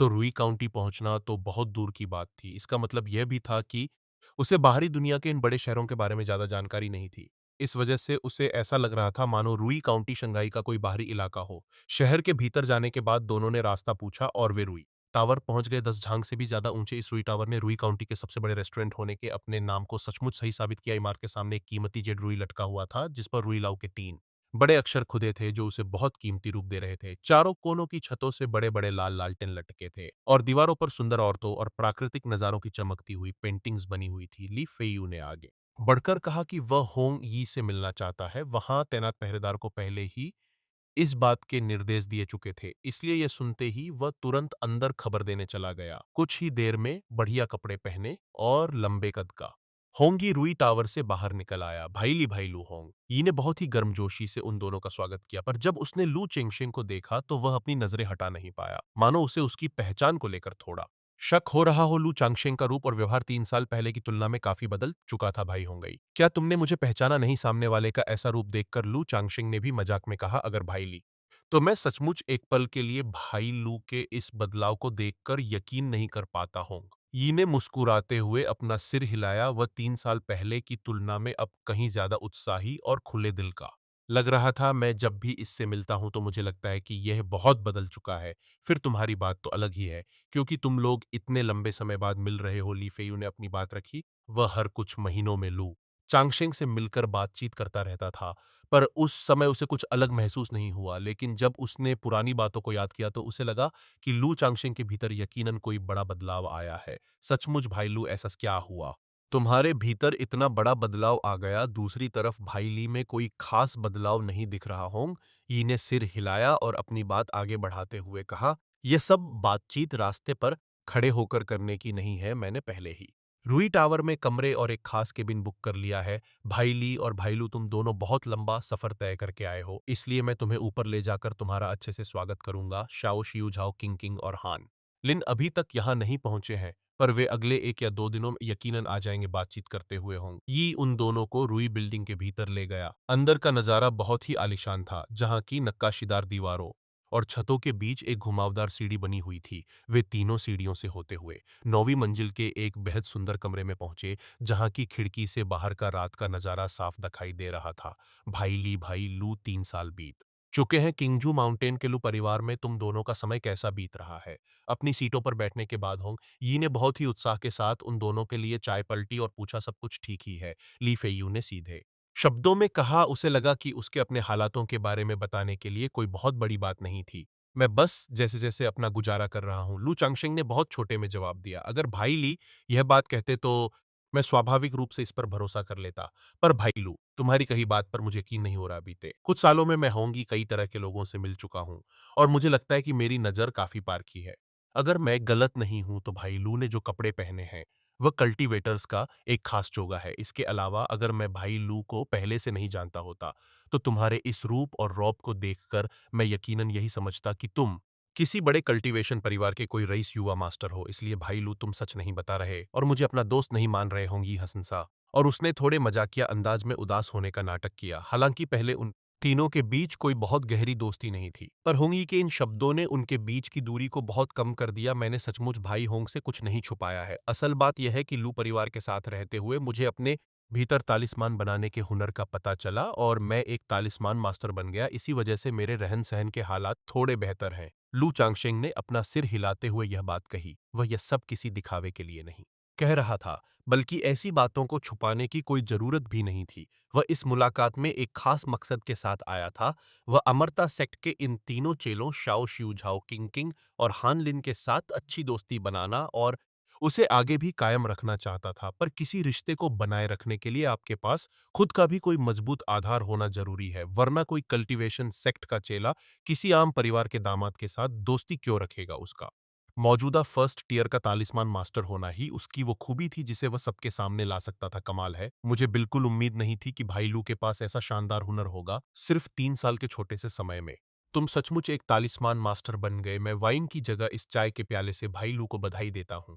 यह सुनते ही होंगी हैरान रह गया और उसने ठंडी सांस लेते हुए बहुत ही उत्साह के साथ अपना चाय का प्याला उठाया। भाई होंग, तुम कुछ ज्यादा ही तारीफ कर रहे हो। मैं तो बस अभी शुरुआत करने वाला एक मामूली तालिस्मान मास्टर हूँ और तुम्हारी तरह आजाद नहीं हूँ। लू चांगशेंग ने भी बदले में अपना चाय का प्याला उठाया। रुई काउंटी के शहर के मालिक मार्क्विस रुई थे, जो कि होंगी के पिता थे। बाहरी दुनिया में उनका नाम और रुतबा सचमुच बहुत बड़ा था, पर सामने वाले को अब इतना विनम्र और मिलनसार देखकर, जो 3 साल पहले के उसके रूप से बिल्कुल अलग था, यह अंदाजा लगाया जा सकता था कि उसने इन 3 सालों में दुनिया के थपेड़े झेले होंगे। मैं तो बस एक रखैल का बेटा हूँ। मेरा रुतबा कोई बहुत मायने नहीं रखता। मैं सचमुच भाई लू के सामने कुछ भी नहीं हूँ। इसके अलावा भाई लू का इतने कम समय में एक फर्स्ट ईयर का तालिस्मान मास्टर बन जाना यह दिखाता है कि तुम बेहद काबिल इंसान और पुरुषों में सिंह के समान हो। इस बात की पूरी उम्मीद है कि तुम भविष्य में एक सेकंड टीयर के तालिस्मान मास्टर बनोगे होंग। यी ने एक गहरी सांस के साथ अपना सिर हिलाया और फिर बहुत ही सच्चे चेहरे साथ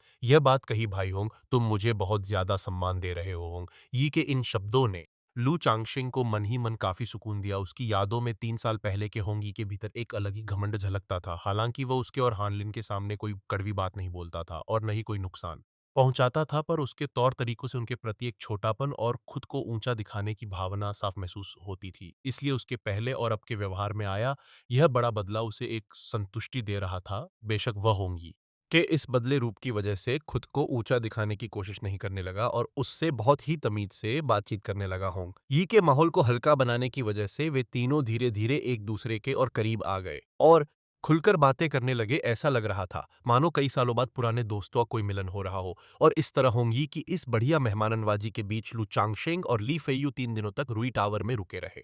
3 दिनों के बाद शाओ शू झाओ किंकिंग और हानलिन भी रुई काउंटी पहुंच गए। खबर मिलते ही लू चांगशेंग ली फेयू और होंगी के साथ उनका स्वागत करने नीचे गए। जैसे ही वे नीचे पहुंचे उन्होंने शाओ शू और बाकी दोनों को देखा। भाई ली युवा मास्टर, क्या तुम लू चांगशेंग हो? सफेद रंग की एक लंबी ड्रेस पहने और बेहद सुंदर गोल चेहरे वाली शाओ शू ने मुस्कुराते हुए आगे बढ़कर लू चांगशेंग और बाकी सबका अभिवादन किया। उसका अंदाज बहुत ही सच्चा और गरिमा से भरा था और उसकी मुस्कान वसंत की हवा जैसी खिली हुई थी जिसने सबको अपनी तरफ खींच लिया। उसके पास ही खड़ी झाओ किंकिंग ने बस अपना सिर हिलाकर अपनी मौजूदगी दर्ज कराई। उसके बाल हल्के से बंधे हुए थे और उसने पन्ने जैसी हरी लंबी ड्रेस पहनी हुई थी। उसका चेहरा कोई बहुत ज्यादा खूबसूरत नहीं था, बल्कि वह एक शांत और प्यारी लड़की जैसी दिख रही थी, खास तौर पर जब वह बेहद हसीन श्याओ शिउ के बगल में खड़ी थी तो उसका रूप थोड़ा फीका पड़ रहा था, पर उसकी त्वचा साफ थी, कद लंबा और छरहरा था और उसकी कमर पतली और पैर स्काब्ला पतले में थे। भाई चांगशेंग, भाई ली, युवा मास्टर हो हान लिन ने भी आगे बढ़कर सबका अभिवादन किया। उन दोनों महिलाओं की तुलना में वह बहुत ही साधारण दिख रहा था और उसकी मौजूदगी का कोई खास असर नहीं पड़ रहा था। उसने भूरे रंग का चोगा पहना हुआ था, उसकी त्वचा थोड़ी सांवली थी और रूप रंग बिल्कुल आम था। वह न तो बहुत लंबा था और न छोटा, न मोटा था और न ही पतला। अध्याय 26। 10 साल बाद पुनर्मिलन, रुई टावर का जुक्सियन पैवेलियन, जहां लू चांगशिंग, ली फेयुहोंग, यी हानलिन, शाओ शियू और झाओ किंग 3 साल के लंबे समय के बाद एक बार फिर साथ मिले। इन 3 सालों के भीतर हर कोई बाहरी दुनिया से निकलकर कल्टीवेशन की रहस्यमयी राह पर कदम रख चुका था और सबके जीवन में बहुत बड़े बदलाव आ चुके थे। मिस शाओ, कल्टीवेशन की इस दुनिया में ताकत ही सबसे ऊपर होती है, इसलिए यह सम्मान का मुख्य आसन स्वाभाविक रूप से आपका ही होना चाहिए। होंग यी ने बहुत ही आदर और उत्साह के साथ शाओ शू से यह बात कही, हालांकि उसका यह उत्साह अब 3 साल पहले जैसा दीवानापन नहीं दिखा रहा था और न ही इसमें उसे हासिल करने की कोई होड़ दिख रही थी, बल्कि अब यह दोस्तों के बीच का एक बेहद सच्चा और खुला सम्मान बन चुका था। होंग ये इस बात को बहुत अच्छे से समझ चुका था कि वह शाओ शियू के मुकाबले कहीं नहीं ठहरता। वह 3 साल पहले भी उसका साथ नहीं पा सका था और अगर वह अब भी चापलूसी करके उसे अपनी तरफ खींचने की कोशिश करेगा तो यह सिर्फ खुद को छोटा दिखाना होगा और फिर वे कभी अच्छे दोस्त भी नहीं रह पाएंगे। चूंकि बात ऐसी है, युवा मार्क्विस, तो फिर मैं ज्यादा औपचारिकता नहीं दिखाऊंगी। थोड़ा सा मना करने के बाद शाओ शियू ने अपनी शालीनता दिखाई। 3 साल पहले भी वह बहुत ही सीधी और जिंदादिल लड़की थी और 3 साल बीत जाने के बाद भी उसका यह स्वभाव बिल्कुल नहीं बदला था, बल्कि अब वह पहले से कहीं ज्यादा निखर चुकी थी और खुले विचारों की हो गई थी। भाई चांगशिंग, तुम्हारे भीतर तो बहुत बड़ा बदलाव आ गया है। मैं तो तुम्हें एक पल के लिए पहचान ही नहीं पाया था। मैंने युवा मार्क्विस से सुना कि तुम और भाईली कल्टीवेटर्स के एक बड़े परिवार में दामाद बन चुके हो। ऐसा लगता है कि तुम दोनों का जीवन काफी बढ़िया और आराम से कट रहा है। इसी समय हान लिन ने लू चांगशेंग से बहुत ही सहज अंदाज में यह बात कही। उन 6 लोगों में से शाओ शियू का जन्म एक अच्छे रईस घराने में होने के कारण उसे मार्शल आर्ट्स की दुनिया की बातें जानना बहुत पसंद था और वह अक्सर ली फेयू से मार्शल आर्ट्स की दुनिया के किस्से पूछती रहती थी, जिससे उन दोनों के बीच अच्छे संबंध बन गए थे। दूसरी तरफ हानलिन और लुचांगशेंग की पारिवारिक पृष्ठभूमि और स्वभाव काफी हद तक एक जैसे थे, इसलिए उन दोनों की आपस में बहुत बढ़िया जमती थी। आखिर यह कल्टीवेशन की राह ही ऐसी है ना, तो ऐसे में रूप रंग और अंदाज का थोड़ा बदल जाना बिल्कुल सामान्य बात है। लू चांगशिंग मुस्कुराया और उसका अंदाज बहुत ही खुला और गरिमा से भरा दिखा।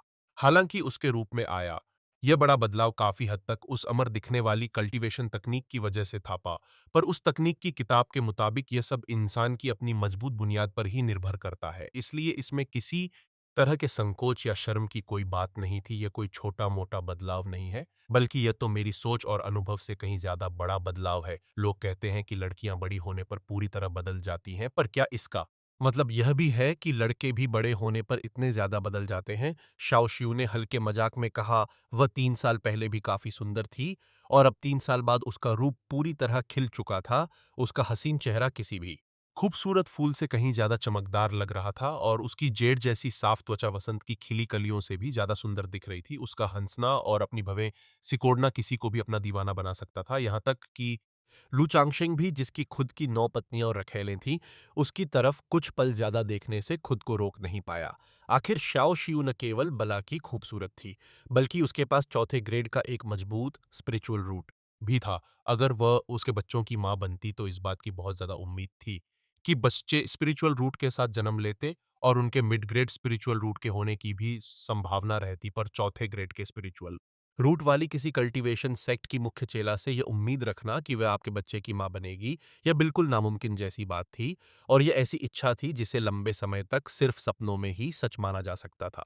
जैसे लड़कियां 18 की उम्र में पूरी तरह बदल जाती हैं, वैसे ही लड़के भी 20 की उम्र में एक बड़े बदलाव से गुजरते हैं और मैं इसका एक जीता जागता उदाहरण हूं। लू चांगशिंग ने मुस्कुराते हुए जवाब दिया और उसकी आंखों में एक साफ चमक थी, जिसमें न तो कोई छोटापन था और न ही कोई घमंड। सिस्टम से मिले भरोसे और ताकत की वजह से लू चांगशिंग अब किसी के भी सामने बहुत ही शांत मन से खड़ा हो सकता था और सबको बराबरी का दर्जा दे सकता था। तुम्हारे पास बड़ा टैलेंट है तो क्या हुआ, मेरे पास सिस्टम है। तुम्हारे पास बड़े लोगों के संबंध हैं तो क्या हुआ, मेरे पास मेरा सिस्टम है। तुम्हारे भीतर बड़ी काबिलियत है तो क्या हुआ, मेरे पास मेरा सिस्टम है, इसलिए हर कोई एक जैसा ही है। तुम्हारे इस बेहतरीन टैलेंट और रईस खानदान की वजह से तुम्हारा भविष्य बहुत उज्जवल हो सकता है। पर मेरे पीछे खड़े इस सिस्टम के दम पर अगर मैं पूरी मेहनत करूँगा तो मुझे पूरा भरोसा है कि मैं भी भविष्य में एक बहुत बड़ा मुकाम हासिल करूँगा। और तुरंत ही इस जाने-पहचाने दोस्ताना माहौल के बीच सभी लोग आपस में खुलकर बातें करने लगे। हालाँकि बातचीत को आगे बढ़ाने और नए-नए मुद्दे ढूँढने का काम मुख्य रूप से होंगी और शाओ शियू ही कर रहे थे। और हानलिन हमेशा पूछे गए सवालों का तमीज़ से जवाब देते और जब भी कोई उनकी पसंद की बात आती तो वे अपनी राय रख देते थे। ली फेयू और झाओ किंग आपस में बहुत कम बात कर रहे थे और वे सिर्फ तभी अपना मुंह खोलते जब उनसे सीधे कुछ पूछा जाता था। बातचीत के दौरान हर किसी ने अपने बीते समय और हालातों के बारे में बताया, जिससे लू चांगशिंग को उनकी मौजूदा स्थिति की एक बेहतर समझ मिल गई। हालांकि होंगी मार्क्विस रूई का बेटा था और 3 साल पहले ही वजी रिफाइनिंग के तीसरे लेवल पर पहुंच चुका था, पर बीते कुछ सालों में उसे कल्टीवेशन के लिए कोई खास साधन और मदद नहीं मिल पाई थी और उसे अपनी मेहनत के दम पर ही सब कुछ हासिल करना पड़ रहा था। इसी वजह से वह अब भी जी रिफाइनिंग के तीसरे लेवल के चरम पर ही अटका हुआ था और उससे आगे नहीं बढ़ पा रहा था। इस बात ने लू चांगशेंग को यह एहसास कराया कि जी रिफाइनिंग के तीसरे लेवल से चौथे लेवल पर जाने की जो रुकावट है वह उसकी सोच से कहीं ज्यादा मुश्किल थी। अपने चौथे ग्रेड के स्पिरिचुअल रूट की वजह से शाओ शियू को किंगयुन सेक्ट में शामिल होते ही वहां के बड़े बुजुर्गों ने चुन लिया था और वह सीधे सेक्ट की एक इनर चेला बन गई थी और वह वजी रिफाइनिंग के चौथे लेवल पर पहुंच चुकी थी। हालांकि हानलिन और झाओ किंग भी किंगयुन सेक्ट का हिस्सा बने थे, पर उनके स्पिरिचुअल रूट बिल्कुल साधारण थे, जिसकी वजह से वे सिर्फ आउटर चेले ही बन सके थे, जो शाओ शियू के रुतबे से बिल्कुल अलग और एक अलग दुनिया जैसा था। इनर चेले अपना पूरा ध्यान सिर्फ कल्टीवेशन पर लगा सकते हैं, पर आउटर चेलों को कल्टीवेशन के साथ साथ अपना समय किसी न किसी खास हुनर को सीखने में भी बिताना पड़ता है, क्योंकि कल्टीवेशन सेक्ट हमेशा एक दूसरे की ताकतों को जोड़ने और आपसी तालमेल पर जोर देते हैं, इसलिए उनके भीतर काम का बंटवारा बिल्कुल साफ होता है। कुछ लोग लड़ाई में माहिर होते हैं, कुछ लोग फॉर्मेशंस बनाने में, कुछ लोग दवाइयां तैयार करने में, हथियार गढ़ने और तालिस्मान बनाने में, तो कुछ लोग स्पिरिचुअल खेतों और जड़ी बूटियों को उगाने के काम में लगे होते हैं। अच्छे टैलेंट वाले चले स्वाभाविक रूप से सिर्फ कल्टीवेशन पर ध्यान देते हैं, पर अगर किसी का टैलेंट बिल्कुल साधारण है तो उसके भीतर किसी दूसरे हुनर को तराशने की कोशिश की जाती है। चूंकि हानलिन पहले से ही एक लोहार का काम जानता था, इसलिए उसने हथियार गढ़ने के हुनर को चुना। उसके पास इस काम का अच्छा टैलेंट भी था और वह इस समय एक हथियार बनाने वाले उस्ताद के माथत शागिर्द के तौर पर काम सीख रहा था। अपनी कल्टीवेशन के मामले में वह जी रिफाइनिंग के दूसरे लेवल के चरम पर था। झाओ किंग ने दवाइयां बनाने के हुनर को चुना था और वह भी अभी शागिर्द के तौर पर काम सीख रही थी। उसकी कल्टीवेशन का स्तर हान लिन से थोड़ा बेहतर था और वह जी रिफाइनिंग का तीसरा लेवल पार कर चुकी थी। हर किसी के हालातों को अच्छे से जानने के बाद लू चांगशेंग को समझ आया कि उसके और इन अमरता सेक्ट के चेलों के बीच का अंतर उतना बड़ा नहीं था जितना उसने अपने मन में सोच रखा था। पर वह जानता था कि यह तो बस एक शुरुआत थी। समय बीतने के साथ साथ लोगों के बीच की यह दूरी धीरे धीरे बहुत बड़ी हो जाएगी। भाई चांगशेंग सचमुच किंगयुन सेक्ट के चौथे टेस्ट यानी हार्ट क्वेश्चनिंग प्लेटफॉर्म के दौरान सबसे पहले जागने वाले पहले इंसान होने के अपने इस गौरव के हकदार हैं। वह कहावत बिल्कुल सच है कि सोना चाहे कहीं भी रहे वह हमेशा चमकता ही है। हर किसी के अपने अनुभवों को सुनने के बाद जब उन्होंने यह जाना कि लू चांगशेंग एक साधारण दामाद की हैसियत से उठकर जी रिफाइनिंग के तीसरे लेवल की कल्टीवेशन के साथ एक फर्स्ट टीयर का तालिस्मान मास्टर बन चुका है, तो वे सब बेहद हैरान और प्रभावित हुए। हानलिन ने तब बहुत ही अचरज के साथ चिल्लाते हुए एक पुरानी छुपी हुई जानकारी सबके सामने रखी। क्या भाई लू सचमुच अमरता सेक्ट के चौथे टेस्ट हार्ट क्वेश्चनिंग प्लेटफॉर्म में पहले नंबर पर आए थे होंगी? और बाकी सबने जब यह बात सुनी तो उनके चेहरों पर हैरानी के भाव साफ दिखने लगे। हाँ, यह बिल्कुल सच है। जब मैं हथियार बनाने का शागिर्द बना तो मेरी मुलाकात उस समय का एग्जाम लेने वाले एक सीनियर भाई से हुई थी और मैंने उनसे पूछा था कि भाई चांगशेंग सेक्ट में क्यों नहीं चुना गया। एग्जाम लेने वाले उन सीनियर भाई को भी भाई चांगशेंग अच्छे से याद थे। उन्होंने बताया था कि भाई चांगशेंग के पास सिर्फ 9वें ग्रेड का स्पिरिचुअल रूट था और उनकी उम्र भी ज्यादा थी, वरना हार्ट क्वेश्चनिंग प्लेटफॉर्म पर उनके इस बेमिसाल प्रदर्शन के दम पर उन्हें यकीनन किंगयुन सेक्ट में शामिल कर लिया जाता। हानलिन ने यह बात थोड़े अफसोस के साथ कही। यह तो सचमुच थोड़े दुख की बात है। ली फेक्यू ने भी लू चांगशेंग के लिए अफसोस जताया। बाकी सबने भी धीरे से अपना सिर हिलाया और उन्हें इस बात का काफी मलाल हुआ। भले ही बीते 3 सालों में लू चांगशेंग की इस कामयाबी ने सबको चौंका दिया था, पर उनकी नजर में उसके लिए किंगयुन सेक्ट का हिस्सा बनना और अमरता सेक्ट का एक चेला कहलाना कहीं ज्यादा बेहतर होता। इसमें अफ़सोस की कोई बात नहीं है, मुझे लगता है कि मैं अभी जिस हाल में हूँ, वह बहुत बढ़िया है।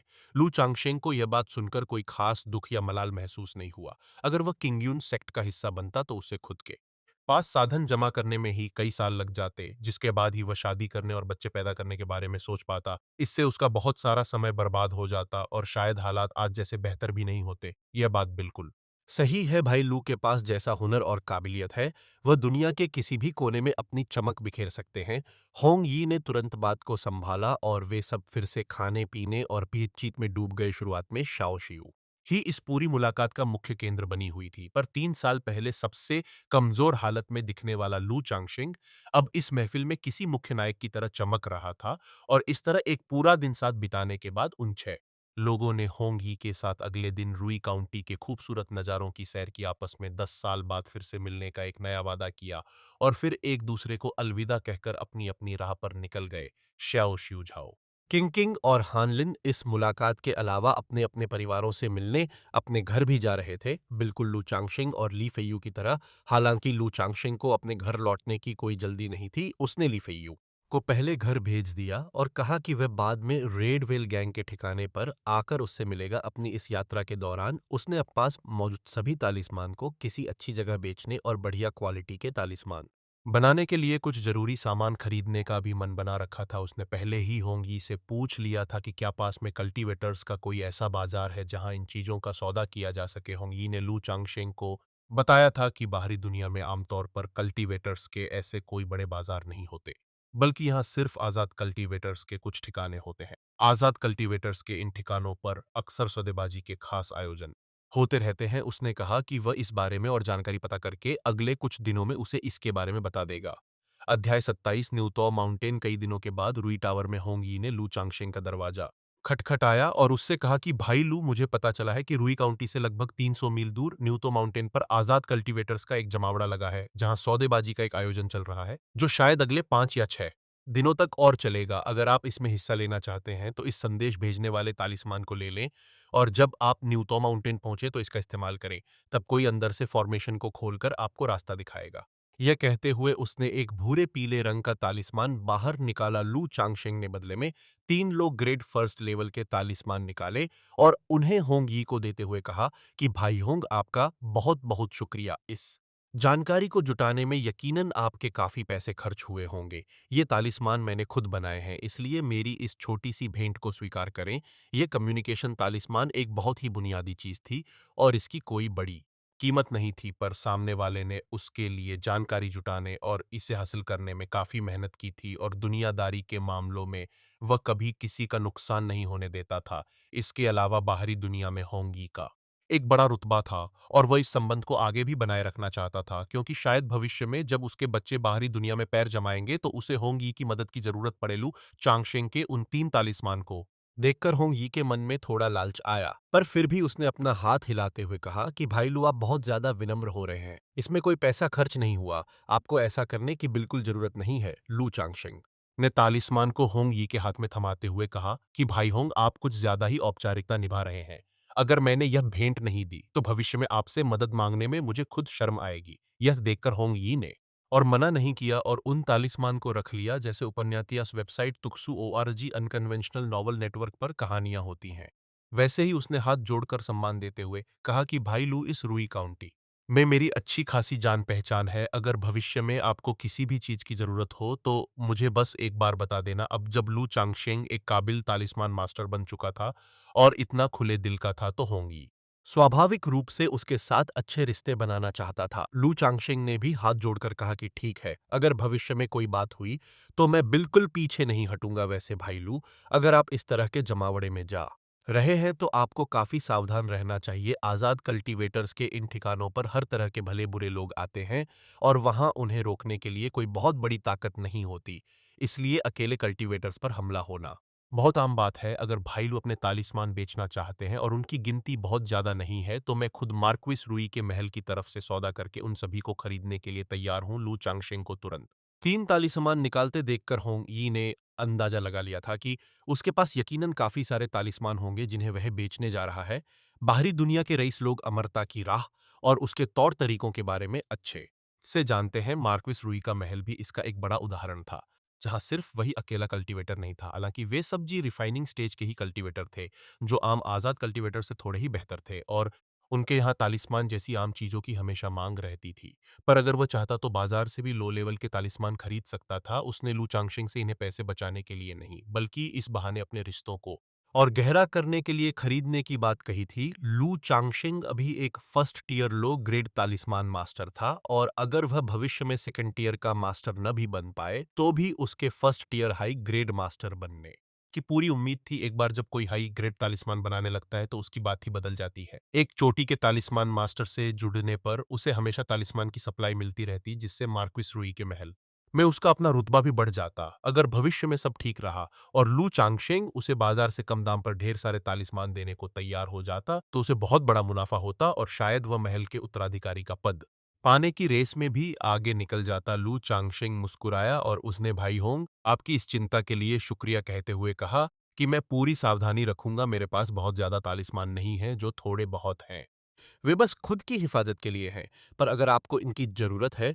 तो मैं कुछ तालिस्मान आपको कम दाम में बेच सकता हूँ।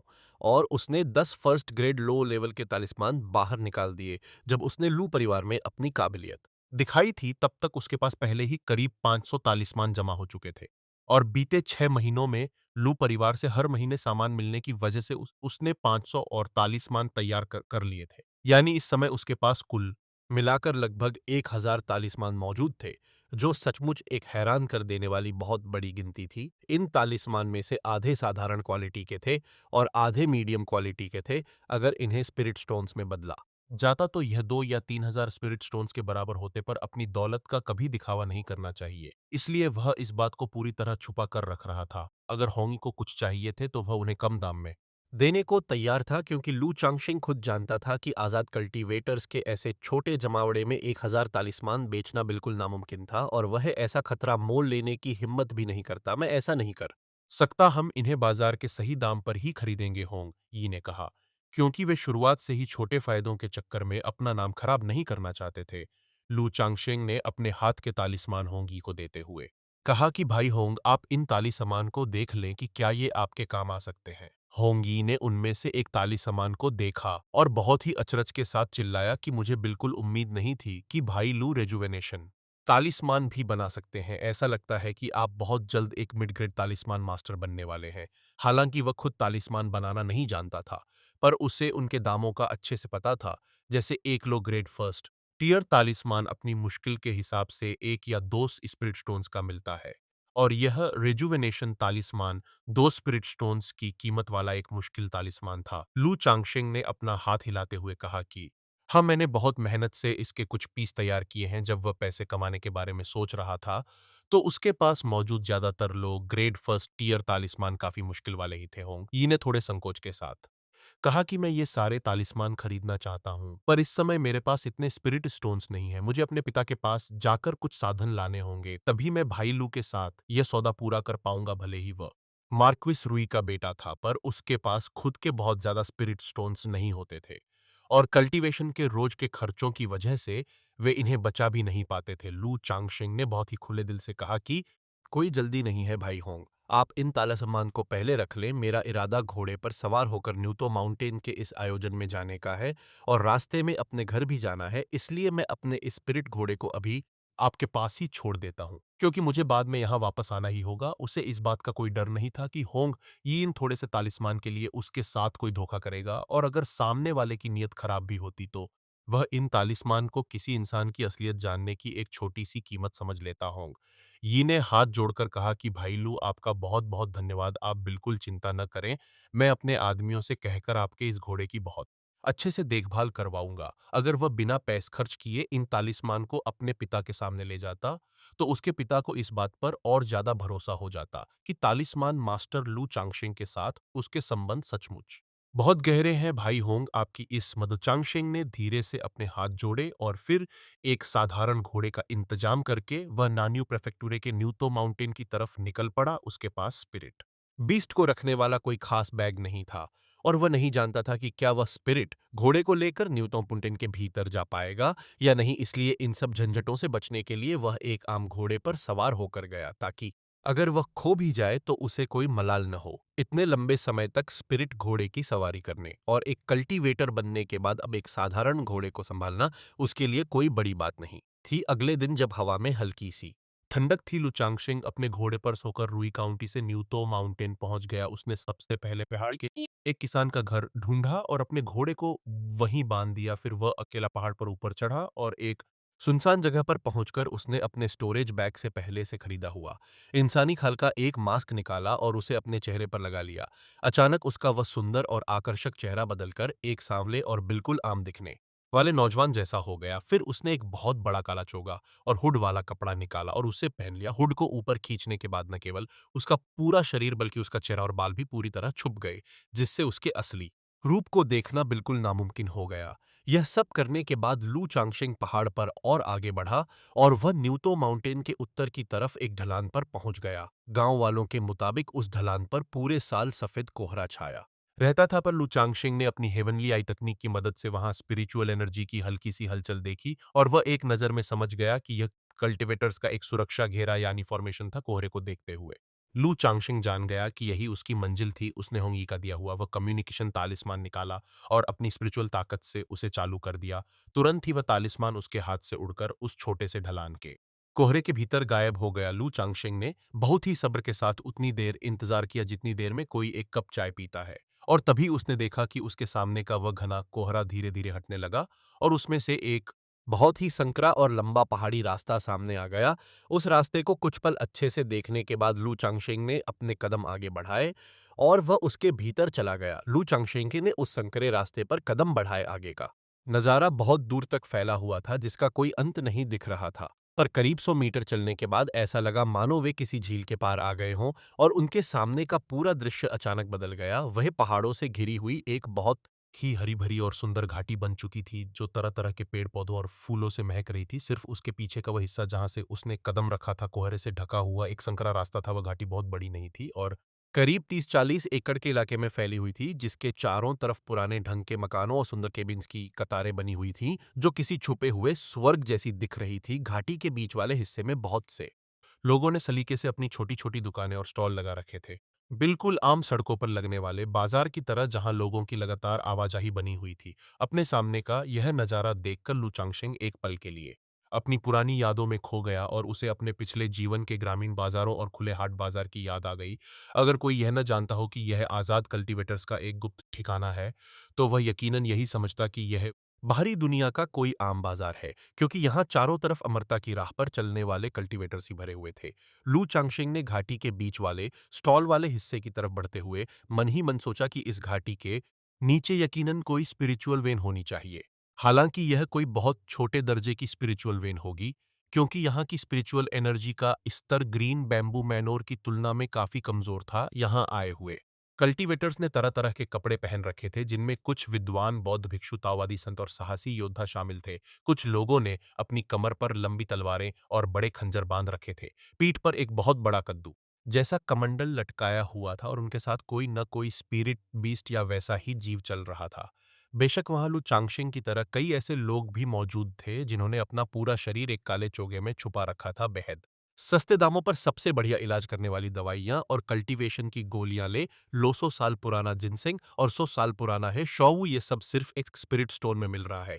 एक ड्रैगन टेंडन ले लो जो सबसे ज्यादा कीमत देगा, यह उसी का होगा। नसेंट सोल ट्रू वेनरेबल की छोड़ी हुई अनमोल धरोहर 9 रिवॉल्यूशन गोल्डन बॉडी तकनीक ले लो, कीमत सिर्फ 10 स्पिरिट स्टोन। एक प्राचीन रहस्यमयी जगह से मिला अनोखा पत्थर जिसके भीतर बेशकीमती खजाना छुपा है। पास से गुजरने वाले इस मौके को हाथ से मत जाने देना। स्टॉलों पर लोगों की भारी भीड़ थी और बहुत से दुकानदार अपनी चीजों को बेचने के लिए जोर जोर से आवाजें लगा रहे थे, जिससे वहां काफी शोर शराबा हो रहा था। लू चांगशिंग ने देखा कि कुछ स्टॉलों पर बर्तन, कपड़े, मांस, मछली, फल, सब्जियां और दूसरी छोटी मोटी चीजें सजी हुई थीं, जिन्हें देखकर उसने धीरे से अपना सिर हिलाया। ऐसा लगता है कि आजाद कल्टीवेटर्स का यह जमावड़ा मेरी सोच से भी कहीं ज्यादा साधारण है, या यूं कहें कि कल्टीवेशन की दुनिया के सबसे निचले स्तर का जीवन असल में ऐसा ही दिखाई देता है। बिल्कुल उन आम इंसानों की तरह जो समाज के सबसे निचले हिस्से में रहकर अपना गुजारा करने के लिए संघर्ष करते हैं। बस फर्क इतना ही है कि एक बाहरी दुनिया में जी रहा है और दूसरा कल्टीवेशन की इस जादुई दुनिया में संघर्ष कर रहा है। किंगजू के लू परिवार जैसे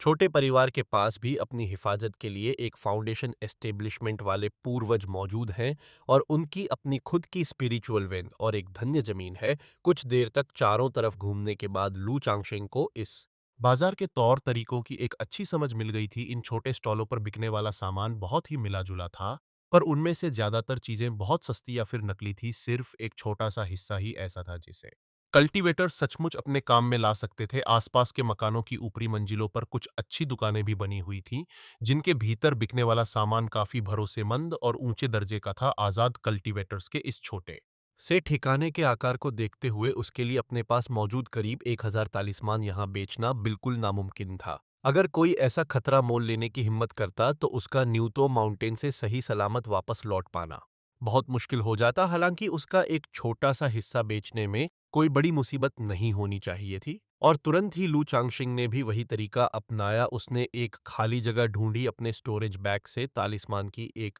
मोटी गड्डी निकाली और उसे अपने सामने रख दिया। पास में रखे एक लकड़ी के बोर्ड पर लिखा था कि फर्स्ट टीयर लो ग्रेड तालिस्मान की कीमत 1 से 2 स्पिरिट स्टोन है और 5 खरीदने पर एक बिल्कुल मुफ्त मिलेगा। अपने अनुभव के आधार पर लू चांगशिंग ने देखा कि बाजार में मिड ग्रेड फर्स्ट ईयर के तालिस्मान बेचने वाले लोग बहुत कम थे।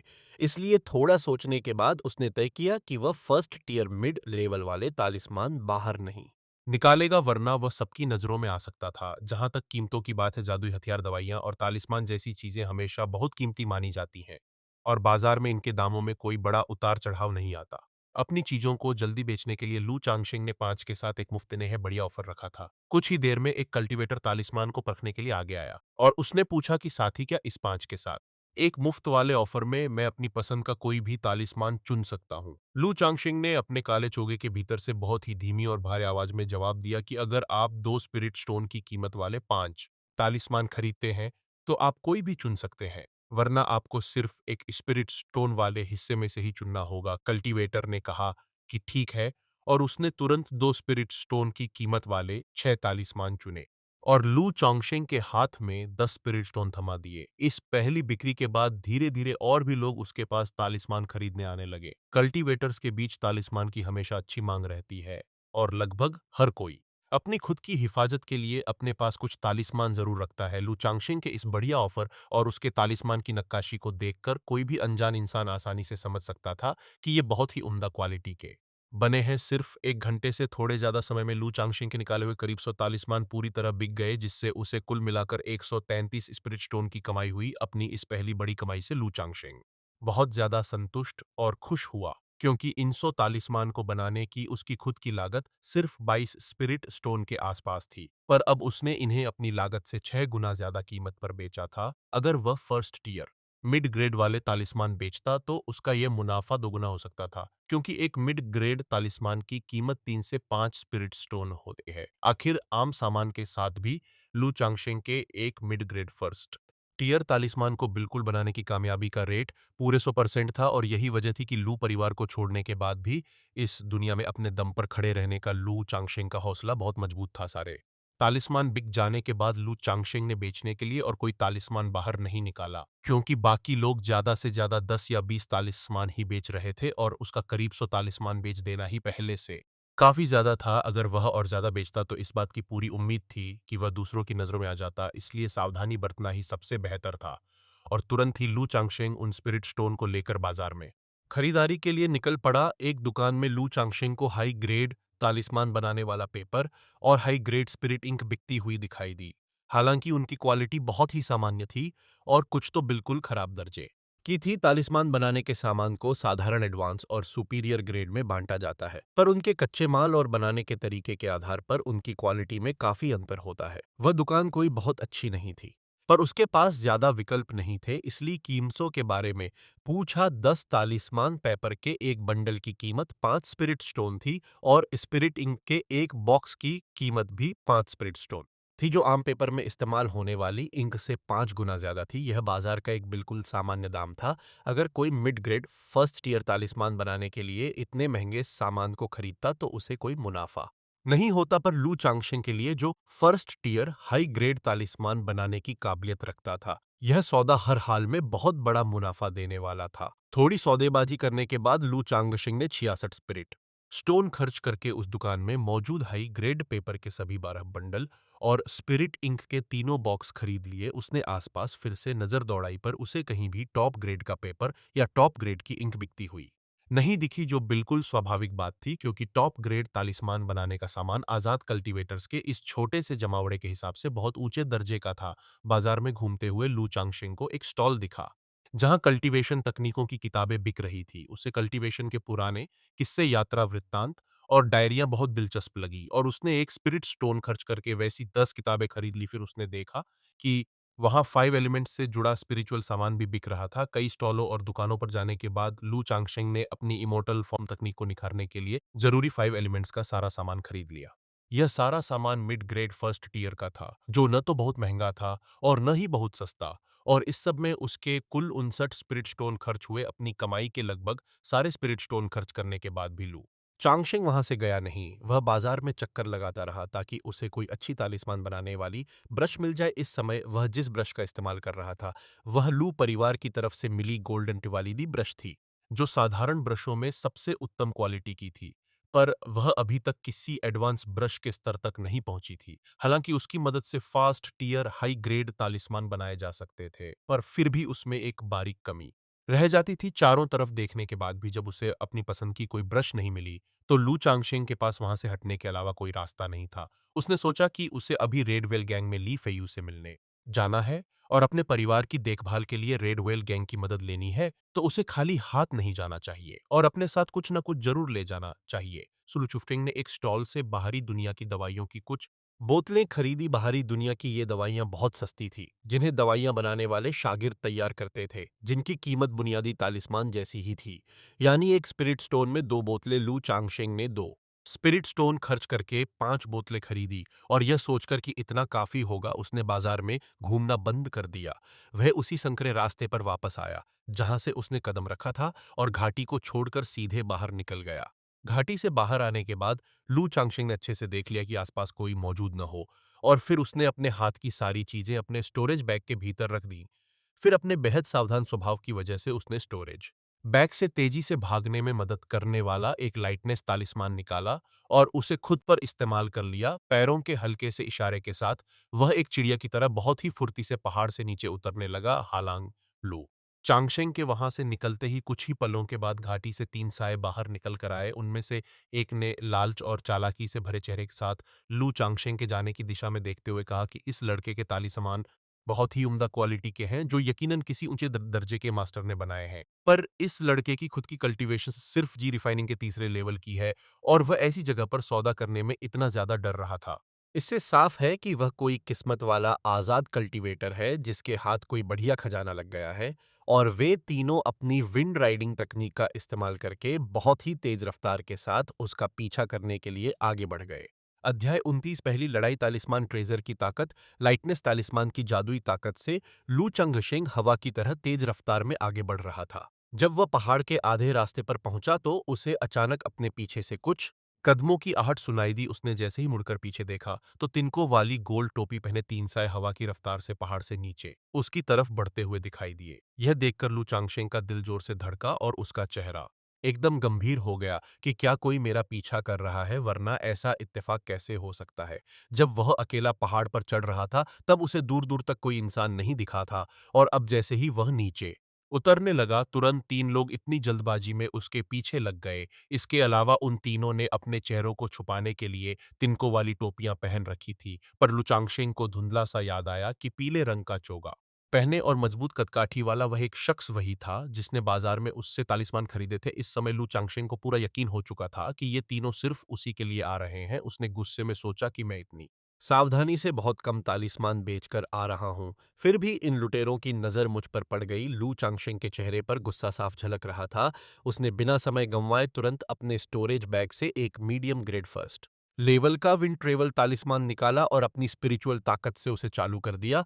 तुरंत ही उसके पैरों के नीचे नीले रंग की जादुई हवा का एक घेरा बन गया, जिससे उसकी रफ्तार बहुत ज्यादा बढ़ गई। वह एक बवंडर की तरह आगे भागा और तेज हवा की वजह से उसके चोगे का हुड पीछे गिर गया, जिससे ठंडी हवा उसके चेहरे पर चुभने लगी। पीछा करने वाले उन लुटेरों ने जब यह देखा तो उनकी आंखें चमक उठीं और उनमें से एक चिल्लाया कि इस लड़के के पास तो मीडियम ग्रेड का जादुई तालिस्मान भी है। इतने सारे तालिस्मान बेचने वाले इस कल्टीवेटर के पास यकीनन बहुत बड़ा खजाना छुपा है और वे तीनों उसे एक मोटी कमाई समझकर अपनी पूरी ताकत से उसके और करीब आने लगे। लू चांगशिंग ने देखा कि उसके पीछे लगे वे तीनों लुटेरे अपनी रफ्तार बढ़ाते जा रहे थे और उनके बीच की दूरी लगातार कम होती जा रही थी, जिससे उसकी चिंता और बढ़ गई।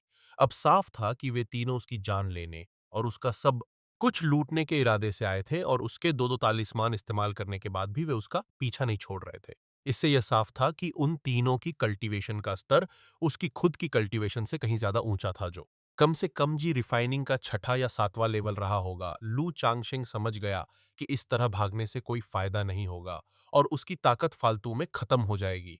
इसलिए उसकी आँखों में एक खूंखार चमक आ गई। उसने तुरंत अपने चोगे के भीतर छुपे हाथ से स्टोरेज बैग से करीब 10-20 तालिस्मान बाहर निकाल लिए और साथ ही अपने हाथ में गोल्डन ब्रिक नाम के उस खास तालिस्मान ट्रेजर को मजबूती से पकड़ लिया और भागते हुए पीछे मुड़कर उन्हें देखने लगा। पीछा करने वाले लुटेरे और करीब आते हुए चिल्लाए कि साथी जरा रुको, तुम इतनी तेज क्यों भाग रहे हो? मैं तो बस तुमसे जान पहचान और दोस्ती करने आया हूँ। हाँ, हम सब तुम्हारे अच्छे दोस्त बनना चाहते हैं। लू चांगशिंग अचानक रुक गया और उसने अपनी तरफ आते उन तीनों को देखा। जैसे ही वे तीनों उसके जादुई हमले के घेरे में आए, लू चांगशिंग ने अपने हाथ के सारे तालिस्मान एक साथ हवा में छोड़ दिए। तुरंत ही वे तालिस्मान तेज रोशनी के साथ चमक उठे। लू चांगशिंग की स्पिरिचुअल ताकत के दम पर कुछ तालिस्मान पानी की ढाल, जादुई लताओं और सुनहरी रोशनी में बदलकर उसके पूरे शरीर की हिफाजत करने लगे, जबकि ज्यादातर तालिस्मान आग के बड़े गोलों, पानी के तीखे तीरों और नुकीले चांद जैसे हथियारों में बदलकर सीधे उन पीछा करने वालों की तरफ टूट पड़े। सामने से अचानक इतने सारे जादुई हमलों को आते देखकर वे तीनों लुटेरे पूरी तरह चौंक गए। हालांकि वे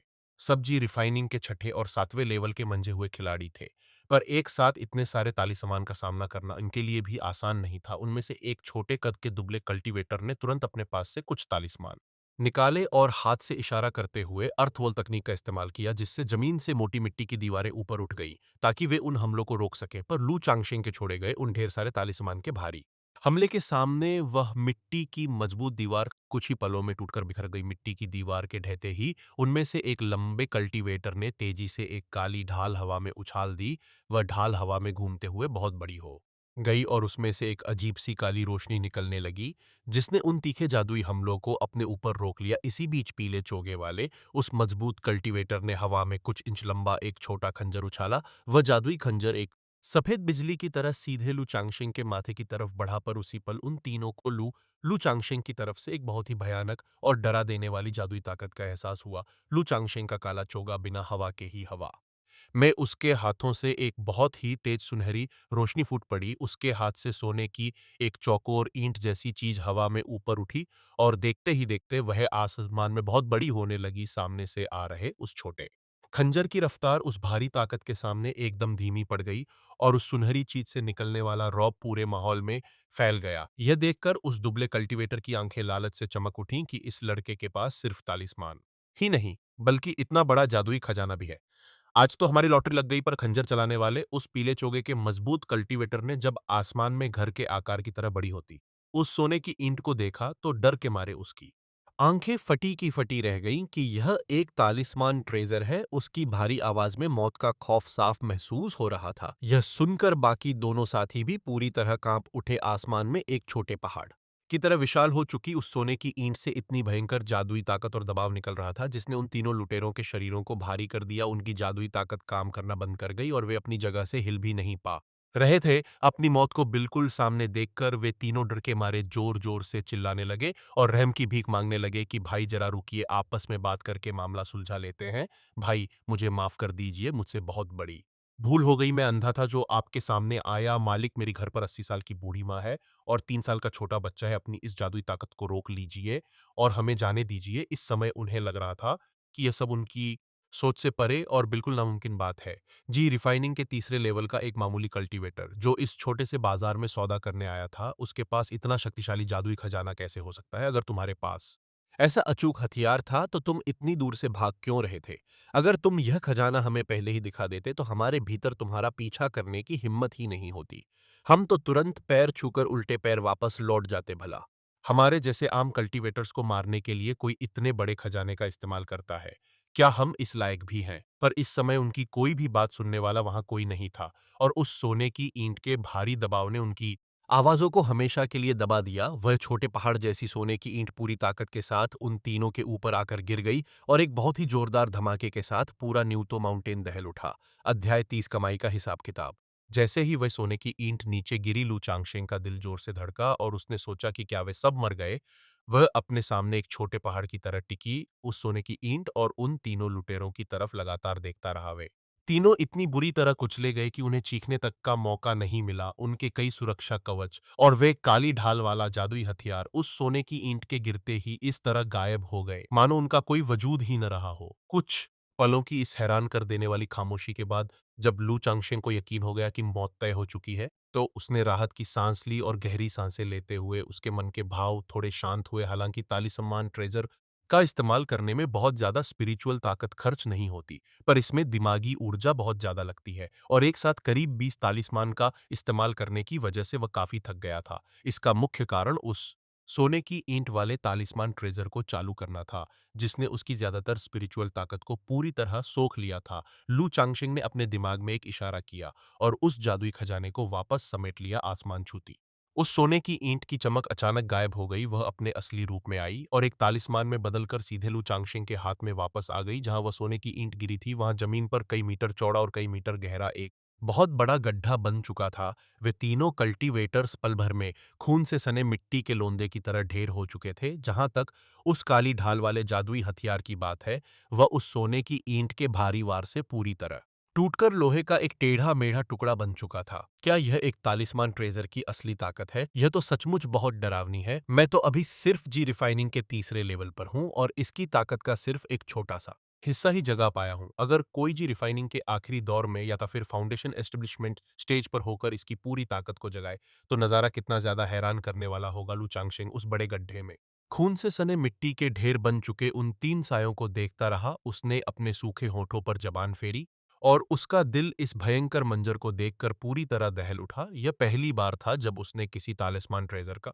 इस्तेमाल किया था और उसकी ताकत को अपनी आंखों से देखा था। उसने शुरुआत में एक साथ 10 से ज्यादा तालिस्मान फेंके थे, पर उन तीनों ने मिलकर उन सबको रोक लिया था। लेकिन जैसे ही इस तालिस्मान ट्रेजर की ताकत बाहर आई, उसने अपने रास्ते में आने वाली हर एक रुकावट को पूरी ताकत से कुचल दिया। उन तीनों के पास मुकाबला करने की रत्ती भर भी ताकत नहीं बची थी। इस बात ने लू चांगशिंग को न केवल इस जादुई खजाने की ताकत दिखाई, बल्कि उसे फाउंडेशन एस्टेब्लिशमेंट स्टेज वाले कल्टीवेटर के रुतबे की एक छोटी सी झलक भी दे दी। जी रिफाइनिंग के तीसरे लेवल पर रहकर उसने जितनी ताकत जगाई थी, उससे उसने अंदाजा लगाया कि यह हमला फाउंडेशन एस्टेब्लिशमेंट वाले किसी कल्टीवेटर के एक बार के बराबर रहा होगा। वहां ज्यादा सोचने का समय नहीं था, क्योंकि उसे डर था कि इस बड़े धमाके की आवाज सुनकर कोई यहाँ ना आ जाए। इसलिए लू चांगशिंग ने अपने मन की घबराहट को दबाया और उस गहरे गड्ढे के भीतर कूद गया। खून से सने मिट्टी के उस ढेर के बीच से उसने उन तीनों लोगों के स्टोरेज बैग बाहर निकाल लिए। उसने स्टोरेज बैग पर लगे खून और मांस को साफ करने के लिए क्लींसिंग मंत्र का इस्तेमाल किया और फिर फ्लेम तालिस्मान चलाकर वहां बचे हुए मानसी के सारे निशानों को हमेशा के लिए जलाकर राख कर दिया। उसने पास में पड़े उस टेढ़े मेढ़े लोहे की ढाल और खंजर जैसे जादुई हथियार को उठाया और खुद पर विंड कंट्रोल तालिस्मान का इस्तेमाल करके उस गहरे गड्ढे से बाहर छलांग लगा दी और बहुत ही तेजी के साथ उस जगह को छोड़कर गायब हो गया।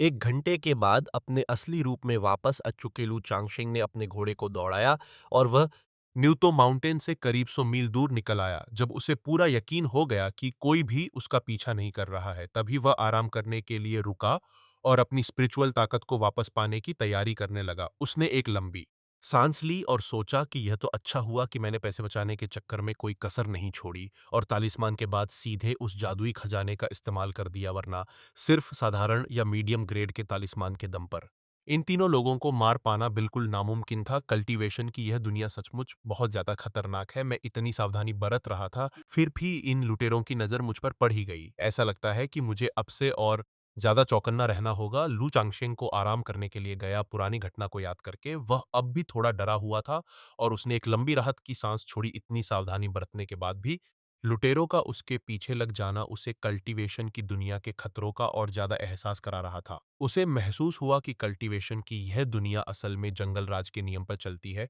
जहां ताकतवर हमेशा कमजोर का शिकार करता है। अगर आपके पास अपनी खुद की ताकत नहीं है, तो आप कभी भी किसी बड़े खतरे या हादसे का शिकार हो सकते हैं। ऐसा लगता है कि किसी बड़ी ताकत के साथ जुड़ जाना और एक मजबूत सहारा पा लेना ही सबसे सुरक्षित रास्ता है।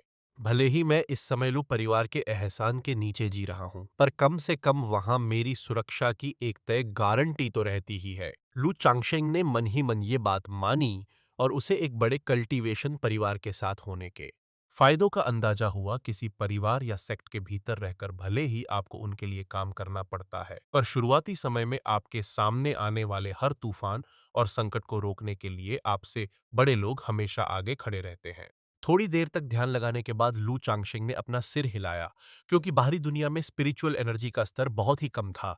ध्यान लगाकर अपनी ताकत को वापस पाना बहुत ही धीमा काम था और वह नहीं जानता था कि इसमें कितना लंबा समय लग जाएगा। इसलिए उसने अपने पास से एक स्पिरिट स्टोन निकाला और उसकी मदद से ध्यान लगाकर अपनी ताकत को वापस पाने लगा। काफी समय बीतने के बाद वह बिल्कुल साफ दिखने वाला स्पिरिट स्टोन धुंधला पड़ गया। स्पिरिट स्टोन्स का इस्तेमाल ज्यादातर पैसों की तरह लेन देन में होता है, पर इनका इस्तेमाल कल्टीवेशन की रफ्तार को बढ़ाने और उनके भीतर की जादुई ताकत को सोखने के लिए भी किया जा सकता है। हालांकि ज्यादातर कल्टीवेटर्स के लिए स्पिरिट स्टोन्स का सीधे कल्टीवेशन में इस्तेमाल करना बहुत बड़ी बर्बादी माना जाता है। इससे कहीं बेहतर है कि वे इसके बदले स्पिरिचुअल चावल, स्पिरिचुअल चाय, स्पिरिचुअल वाइन और कल्टीवेशन से जुड़ी दूसरी खाने-पीने की चीज़ें खरीद लें। एक स्पिरिट स्टोन का इस्तेमाल करने के बाद लू चांगशिशेंग की जादुई ताकत लगभग पूरी तरह वापस आ चुकी थी। उसने उन तीनों लुटेरों से छीने हुए स्टोरेज बैग अपने सामने रखे और अपनी कमाई का हिसाब लगाने लगा। यह तो अच्छा हुआ कि उन तीनों के पास अपने स्टोरेज बैग मौजूद थे, वरना मेरा बहुत बड़ा नुकसान हो जाता। मैं देखता हूँ कि इन तीनों के बैग में क्या-क्या सामान निकला है और क्या इससे मेरे नुकसान की भरपाई हो पाएगी। उसने जो हमला किया था उसमें सिर्फ तालिस्मान की कीमत ही 30 से 40 स्पिरिट स्टोन के बराबर थी। जहां तक उस तालिस्मान ट्रेजर को चलाने की असली लागत की बात है, लू चांगशेंग खुद उसका सही अंदाजा नहीं लगा सकता था, पर वह भी कम से कम 100 स्पिरिट स्टोन के बराबर रही होगी। अगर ये तीनों लुटेरे बिल्कुल कंगाल निकले तो यह उसके लिए बहुत घाटे का सौदा साबित होता। कुछ ही पलों के बाद लू चांगशिंग ने उन 3 स्टोर बैग में से 103 स्पिरिट स्टोन बाहर निकाले। उनके साथ ही एक उड़ने वाली तलवार और एक जादुई घंटी भी बाहर आई। इनके अलावा उपवास रखने में मदद करने वाली बीगू गोलियों की 3 बोतलें, हुआंगलोंग गोलियों की 1 बोतल, किंगलिंग गोलियों की 1 बोतल और 3 दूसरी छोटी बोतलें और डिब्बे निकले, जिनका सामान वह नहीं जानता था। साथ ही 15 लो ग्रेड फर्स्ट ईयर के तालिस्मान, 6 है मिड ग्रेड फर्स्ट ईयर के तालिस्मान और एक हाई ग्रेड का तालिस्मान भी निकला। इनके अलावा कुछ किताबें और दूसरा छोटा-मोटा फुटकर सामान भी वहाँ मौजूद था। यह उड़ने वाली तलवार, घंटी और वह खंजर जैसे जादुई हथियार बिल्कुल लो ग्रेड के लग रहे हैं और इनमें से हर एक बाजार में करीब 50 स्पिरिट स्टोन में आसानी से बिक सकता है। भले ही वह ढाल एक जादुई हथियार थी, पर उसके भीतर के सारे सुरक्षा चक्र पूरी तरह टूट चुके हैं। इसलिए उसे सिर्फ कबाड़ के भाव ही बेचा जा सकता है और मैं नहीं जानता कि उसकी क्या कीमत मिलेगी। हालांकि ये तीनों स्टोरेज बैग खुद में करीब 150 स्पिरिट स्टोन की कीमत के बराबर हैं, इन छोटी-मोटी सभी चीजों को मिलाकर। कुल कमाई करीब 500 स्पिरिट स्टोन के आसपास बैठती है। उन तीनों लोगों के सामान का पूरा हिसाब लगाने के बाद लू चांगशेंग का मूड काफी बेहतर हो गया। उसने अपनी जबान से एक आवाज निकाली और अचरज से कहा कि यह बात बिल्कुल सच है कि लूटपाट और से ज्यादा दौलत मिलती है, चाहे आप दुनिया के किसी भी कोने में हो। चोरी और डकैती हमेशा पैसे कमाने का सबसे तेज रास्ता साबित होते हैं। जब वह शुरुआत में लू परिवार में एक दामाद बनकर आया था, तो उसे हर महीने सिर्फ 2 स्पिरिट स्टोन मिलते थे। एक तालिस्मान मास्टर बनने के बाद भी वह महीने में सिर्फ 10 स्पिरिट स्टोन ही कमा पाता था। आज उसने बाजार में जो 100 तालिस्मान बेचे थे, वे उसकी पूरे महीने की मेहनत के बराबर थे और सारा खर्च काटने के बाद उसे सिर्फ 100 स्पिरिट स्टोन का ही मुनाफा हुआ था। लूटपाट और डकैती के इस आसान और तेज रास्ते के मुकाबले कोई भी चीज टिक नहीं सकती थी। हालांकि लू चांगशिंग का इरादा कभी भी लोगों की जान लेकर या चोरी करके पैसे कमाने का नहीं था। अपने उन नैतिक संस्कारों को अलग रखते हुए जो उसे किसी बेकसूर इंसान की जान लेने से रोकते थे, यह रास्ता बहुत ज्यादा खतरनाक भी था और उसके शांत स्वभाव के बिल्कुल खिलाफ था। जब उसके पास खुद का एक जादुई सिस्टम मौजूद था, तो उसे अपने जीवन को दांव पर लगाने वाले ऐसे गलत और खतरनाक रास्तों पर जाने की भला क्या जरूरत थी। शादी करना, रखेले रखना और ढेर सारे बच्चे पैदा करना ही जीवन का सबसे सही और सुरक्षित रास्ता था। इसके अलावा वह खुद जी रिफाइनिंग के तीसरे लेवल का एक कमजोर कल्टीवेटर था और उसने इस लड़ाई में जीत सिर्फ अपने तालिस्मान और उस जादुई खजाने के दम पर हासिल की थी। सारा सामान अच्छे से समेटने के बाद लू चांगशिंग ने 1 फुट लंबी उस उड़ने वाली तलवार को अपने हाथ में उठाया और उसे चलाने की कोशिश करने लगा। जी रिफाइनिंग के तीसरे लेवल पर पहुंचने के बाद कल्टीवेटर्स ऑब्जेक्ट कंट्रोल तकनीक की मदद से जादुई हथियारों को हवा में संभाल सकते हैं। इससे पहले जब लू चांगशिलू परिवार में रह रहा था, तो पहला बच्चा पैदा करने के इनाम के तौर पर उसे एक पर उसका अनुभव लेने से पहले ही उसने तालिस्मान बनाने के लिए उसे बेच दिया था। अब जब उसके हाथ में खुद की एक उड़ने वाली तलवार आ चुकी थी, तो उसका मन इसे आजमाने के लिए मचलने लगा। लू चांगशेंग के इशारे पर वह उड़ने वाली तलवार तुरंत एक चांदी की बिजली में बदली और हवा में तेजी से आगे बढ़ी। आम जादुई हथियारों को अपने काबू में करने के लिए किसी खास साधना की जरूरत नहीं होती और उन्हें सिर्फ ऑब्जेक्ट मैनिपुलेशन तकनीक से संभाला जा सकता है। फाउंडेशन एस्टेब्लिशमेंट स्टेज वाले कल्टीवेटर्स जो जादुई हथियार इस्तेमाल करते हैं, उनके भीतर अपनी एक समझ होती है और उन्हें पूरी तरह काबू करने के लिए पहले साधना करके उनका मालिक बनना पड़ता है। कुछ ऊंचे दर के हथियार बनाने वाले उस्ताद ऐसे जादुई हथियार तैयार करते हैं जिन्हें संभालने के लिए बहुत ही खास तकनीकों की जरूरत होती है। हालांकि वे सारे हथियार बहुत और यह उड़ने वाली तलवार यकीनन उनमें शामिल नहीं थी। लू चांगशेंग के इशारे पर वह उड़ने वाली तलवार हवा में एक चांदी के ड्रैगन की तरह लहराई और उसकी जादुई धार ने आसपास के पेड़ों को इतनी आसानी से काट दिया मानो वे पनीर के टुकड़े हों। फिर एक हल्की सी आवाज के साथ वह एक बहुत बड़े पत्थर के आर पार निकल गई। चांदी की एक तेज लकीर बनी और सीधे लू चांगशेंग के हाथ में वापस लौट आई, जैसा कि एक जादुई हथियार से उम्मीद की जाती है। यह बिल्कुल वैसा ही है। इसकी ताकत किसी भी बुनियादी मंत्र से कम नहीं है और इसमें जादुई ऊर्जा का खर्च भी बहुत कम होता है। अगर दो कल्टीवेटर्स आपस में लड़ रहे हों तो जादुई हथियार के होने और न होने का अंतर जमीन और आसमान जैसा होता है। उस उड़ने वाली तलवार का छोटा सा अनुभव लेने के बाद लू चांगशेंग के चेहरे पर एक बड़ी खुशी आ गई और उसने इसकी जमकर तारीफ की। अगर वह आग का गोला छोड़ने जैसा कोई मंत्र इस्तेमाल करता तो 4 या 5 बार में ही उसकी पूरी जादुई ताकत खत्म हो जाती। हालांकि इस उड़ने वाली तलवार को काबू में रखकर वह आसानी से करीब 15 मिनट तक लगातार कई हमले कर सकता था। अपनी स्पिरिचुअल ताकत के सीमित होने की वजह से लू चांगशेंग ने दूसरे जादुई हथियारों को आजमाने की कोशिश नहीं की। उसने अपनी उड़ने वाली तलवार को संभाल कर रखा और अपने घोड़े पर सवार होकर रेड वेल गैंग की तरफ बढ़ गया। उसका इरादा ली फेयू से मिलने का था ताकि वह अपने परिवार को वहां अच्छे से संभाल कर बसा सके और जितनी जल्दी हो सके वापस किंगजू माउंटेन लौट सके, क्योंकि बाहरी दुनिया अब भी बहुत ज्यादा खतरनाक थी और लू परिवार के सुरक्षित साय में रहकर अपनी ताकत को बढ़ाना और ढेर सारे बच्चे पैदा करना ही उसके भविष्य का सबसे सही रास्ता था।